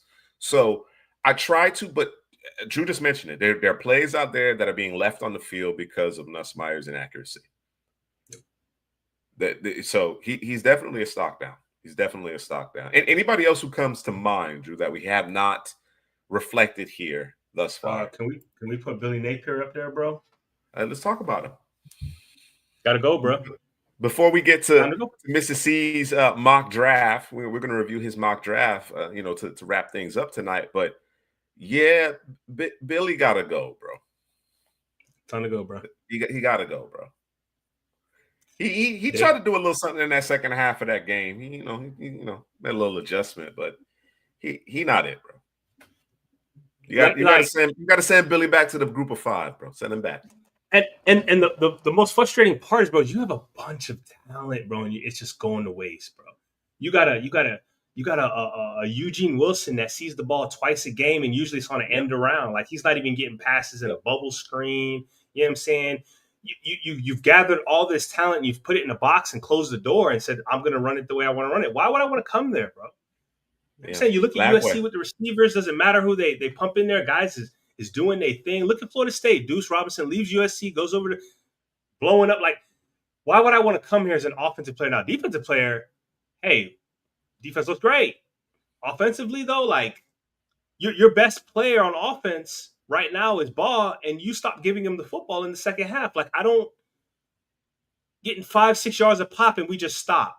I don't care that Miami, we lost 2 yards, bro. What I don't want is to be 3rd and 15, and now my quarterback, who is not seeing the field, not processing, the offense in itself doesn't help him in any way.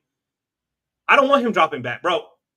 There's been very few times I'm watching football and I'm scared for the quarterback, bro. I'm scared when he drops back, bro. When we run it, bro, I'm happy, relieved. Bro. You're relieved. Relieved, bro. That's but tough. when he drops back, bro, I'm scared, bro, because I don't know what he's looking at, bro. That's tough. So, obviously, being a Canes fan, I'm watching the game, bro, and I'm frustrated with both play callers, to be honest with you, because I thought Miami was entirely too conservative throughout that game. Now, there was a point where it was like, all right, man, just lean on the offensive line. Let's get the hell out of Dodge, right? But the Gators, for example, their defense, which played very well. They were down several starters, and the reserves, they played their hearts out because Miami's a physical bunch. They control the offensive line. They don't punch you in the mouth, and the Gators responded. The defense definitely responded. The Gators stayed in that 2-man shell, but the safeties were playing downhill. So you mean to tell me that they're giving you a light box, but the safeties are playing super aggressive. They are playing downhill. First right? step is forward. First step is forward. And you don't push the football down the field one time? We're going to run these horizontal routes. Exactly. On the other side of that, okay, Lagway is not seeing the field well. Okay, Lagway has confidence issues. There's accuracy issues. You know what I'm gonna do? I'm gonna throw a 9. I'm gonna throw a 9. All right, I'm gonna let my athlete, whether it be Eugene Wilson or Vernell Brown, I'm gonna just test. I'm gonna stretch this defense. It may fall harmlessly as an incompletion. It may end up in a penalty that gets me a first down. It may end up in a completion, but I'm going to test it. I'm going to, because the one area where I've seen, because Miami's defense is playing, I don't even. It's innumerable how much better they're playing this year as compared to last year, right? But the one area that I've seen with Miami is that you can stack those defensive backs. I have seen that, right? They're playing everything in front of them. They are playing incredibly well, right? And Mesidor and Bain, as we mentioned, ain't giving the quarterback a lot of time. Nope. But you got to find a way to do a max protect and push the football down the field. Again, if it ends up, even if it ends up in a turnover, all right, we flip the field. It's down the We field. flip the field. You cannot play within this little box and expect to be able to. But then at the same time, we're not gonna feed Jordan Ball. That doesn't, doesn't make sense. Doesn't make any sense, does it, bro? It doesn't make any sense. It was a tough game to watch from a play calling perspective. Now the defenses, again, both defenses deserve a ton of credit, but from a play calling perspective, like I said, with Carson Beck, you've got an experienced quarterback. I don't know if Beck is completely recovered from his elbow surgery. I don't know that he is, because it looked like he didn't have any zip on the ball in this game, and he was thrown into the teeth of the defense. But from my perspective, Shannon Dawson, you gotta force the safeties, if they're gonna sit in the 2-man shell, let them actually play the 2-man back there, cover 2, whatever the case may be, right? If they are literally coming downhill from 12, 15 yards, and they even moved up because they had to, right? Because Miami was running the football. So they move up, and you never actually take the shot to go over their heads. What are you doing? Play action, bro. What you doing? What are you doing? Yeah. I know. So yeah. That's our rant as Miami and Gator fans, respectively. Definitely some questionable coaches. Miami has to open up the offense, and the Gators have to do a better job of putting Lagway in a position to be successful, because Lagway is struggling. He's struggling. You know, I said it to you guys. Even when he has the answers to the test, he's getting it wrong. So you got to figure out how to get him into a rhythm, and if he's just not getting it done, then you got to lean on those backs. Like Jordan Ball in the passing game is a good thing. Jordan Ball in the passing game is a good thing, bro. Like he's a true sophomore, isn't he? Yeah. I think so. Yeah, but Billy wanna run 15 play drives, bro, and drain the clock, and nobody wants to watch that, bro. And what ends up happening when you do the 15 play drives, bro? I used to do it in Madden. Y'all boys used to get pissed off at me, bro. Why are you doing this, bro? Why we got to go 15 plays down there? What ends up happening? A penalty here, a penalty there, and the drive is over, or it's stalled. Now you're settling for 3 points, right? Because a mistake's going to happen within those 15 plays, bro. You're asking too much of your offense, bro. It's crazy. I don't want to excuse Lagway because or Beck for that matter, because they didn't play well. No, they didn't play. They didn't. So I can understand a certain level of the conservative approach, but you made mention of it with Billy Napier earlier this year. Like there's no rhyme or reason to the plays that he's calling, right? You call this play, right, in the second quarter to set up a play in the fourth. You call, like, there's a relationship, there's a cadence here, and there's a way to do that to get your quarterback in a position, get him comfortable, get him having some success. You understand what I'm saying? There's a way to do that Billy Napier cannot tap into. He cannot tap into it. You know what I'm saying? And maybe because, you know, he's a head man and he has all these different, you know, responsibilities, whatever the case may be. But for whatever reason, like it just doesn't, nothing builds on from one play to the next. There's no rhyme or reason to it. It's difficult to watch. It's difficult to watch when you have a quarterback who clearly is inexperienced, is struggling, having confidence issues, and then you have a play caller who don't know how to right the ship. Doesn't understand what buttons to push to right the ship. It makes for a difficult watch for sure. All right. So with that rant coming to an end, stock up, stock down, through the first month of the college football season in the books. We'll revisit this in a few weeks. Let's take a look at Mr. C. Prasky's mock draft. Mr. C. Prasky being a member of our Patreon. has submitted a 7-round mock draft for his Seahawks fresh off the win. The tough loss there for Dana's Cards. Yeah. Let's see what Mr. Ciprasky has put together here. All right. All right, Drew.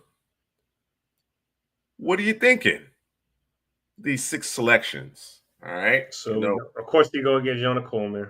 I mean, question is that necessary? I guess. Let's start at the top. Okay. So CJ Allen is a stamp of mine. I love CJ Allen. I talk about him glowingly. I think maybe the only better off-ball linebacker prospect in this class may be Anthony Hill. He's off to a good start, so I like it. I assume Tyrese Knight goes to the bench, or do you move off of Ernest Jones here, Mr. C? What are your thoughts with dropping CJ Allen in? Are you playing all 3 linebackers? But then if you play all 3 linebackers, you're pulling your nickel off. Who's your nickel now? You are. I think Spoon plays the nickel. But obviously he's out. He's a boundary corner in base. So I'm just curious. I love CJ Allen. I'm not debating the selection, right? I think you can improve the second level of your defense. And by the way, Seattle's defense under Mike McDonald. Yeah, it's crazy, terrific, bro. It's terrific. Yeah. It's a pleasure to watch. But who comes off the field, I guess, is my question. Is it Ernest Jones or Tyrese Knight? I assume it's Knight. Manowari and Spoon play nickel. Yep. And then that yes, you say, I don't want Walker back. He's in a contract year, but he's running a lot more decisively this year, and he looks healthy. Maybe it's just because of the contract year, But say we're not paying running backs. Get up out of here. But I'm not mad at it. If you get Jonah Coleman, you could certainly move off of Walker. I'd like to have Walker and Coleman. Personally. What's your guy's name? What's the other back's name? Charbonnet. I'm not a big Charbonnet fan. Yeah. Yeah, a couple years there left. Yeah. I try to do a team-friendly deal with Walker and draft Coleman. That's how I would do it. Okay. I'm mad at it. Just me. Yeah. But I'm, again, that's our second ranked running back in this class. So you get Coleman there, effectively, solid, the top 50 player. Yeah, it's hard to argue with that. And of course, as you mentioned, Mr. Ciprasky, you don't want to pay him. You move off of Walker. You bring in Coleman, add him to Charbonnet, Kalani. Give Damon Martinez some run. You know what I'm saying? I like it. I can live with that. Damani Jackson, I think he certainly is going to be moving up to get him. Yeah, this is kind of what we had in pegged, right? In day 2, later day 2, third round here. But I think Jackson is going to force his way into the first 50 or so selections. Just kind of coming off of this stock up report. And who knows how high he can go up. But through these first 3 selections, what are you thinking, Drew? What are your thoughts? Yeah, I mean, if you give me the answer for the linebacker position, I'm okay with it. You know what I'm saying? I like it. It's strong. Obviously, the Jonah Coleman, I think we kind of worked that out. I'm good with that. Second running back off the board, or second running back for us coming off the board to Seattle. I'm not mad at it. You might have some Seattle fans that might not like that because they actually like Walker. And then Damani Jackson, you can never have too many corners. I'm just asking for a friend. Where does he fall? Is somebody in a contract year over there? I think Woolen might be on the outs. Woolen? Okay. Right, Mr. C? Keep me honest there, but would Woolen be on the outs here if you go with Damani? If that's the case, I'm good with it. You just want some additional depth. I mean, even with Woolen, I wouldn't. It don't hurt. Yeah, there you go. There's a confirmation right there. Okay, yeah, there you go. Okay, yep. All right. So Jackson, Woolen out. Jackson, I'm good with it. That's solid. Okay, nice work. You got Chris Brazzell in the 4th round. We talked about him. I think Mr. C was probably thinking maybe I go Nick Harbor a little bit earlier. You know what? I'll go Jonah, get me a Damani, and then I'll come back with the Brazzell. I like that. Adding in the Toya Horton. JSN is, developing into a superstar. I like what you got with your 2 tight ends. Your 12 personnel looks really good with Barner and Arroyo. They're going to continue to get better. Young players, they're going to continue to get better. So yeah, I like the selection of Brazzell. They're adding another young piece to that receiving room. Ernest Green and DJ Campbell to round things out, create some depth here along the offensive line, and depth maybe and some competition, B. And that's exactly where I was going next. Some competition. I know you got Gray Zabel, right? So in one of those positions, that the left side of that offensive line is really impressive. You're still trying to figure out that guard position. Bradford had a rough night. So we'll see. But these are two intriguing prospects here. And I think they make your team at the end of the day. Green could be your swing tackle, and Campbell might actually compete for that guard position, all things considered. So nice draft. I like these 6 selections here, Mr. C. Good work. All right. Again, like you mentioned, you're moving off of Kenneth Walker, so Jonah Coleman replacement makes a ton of sense. Tariq Woolen out, you replace him with Damani Jackson. Hard to argue with this. This is good stuff. I like it a lot. All right. Appreciate it, Mr. C. Can fire up one for the next time around. And that's going to do it, folks. That's going to do it. Dana, thank you for tuning in, as well as you, Mr. C. We will be back 2 weeks from today. And as I mentioned, as we get closer and closer to the end of the season, draft season starts to kind of come into form, we will pick up the frequency of our live stream. So for Drew, this is Juice. We'll see you in a couple of weeks. Take care.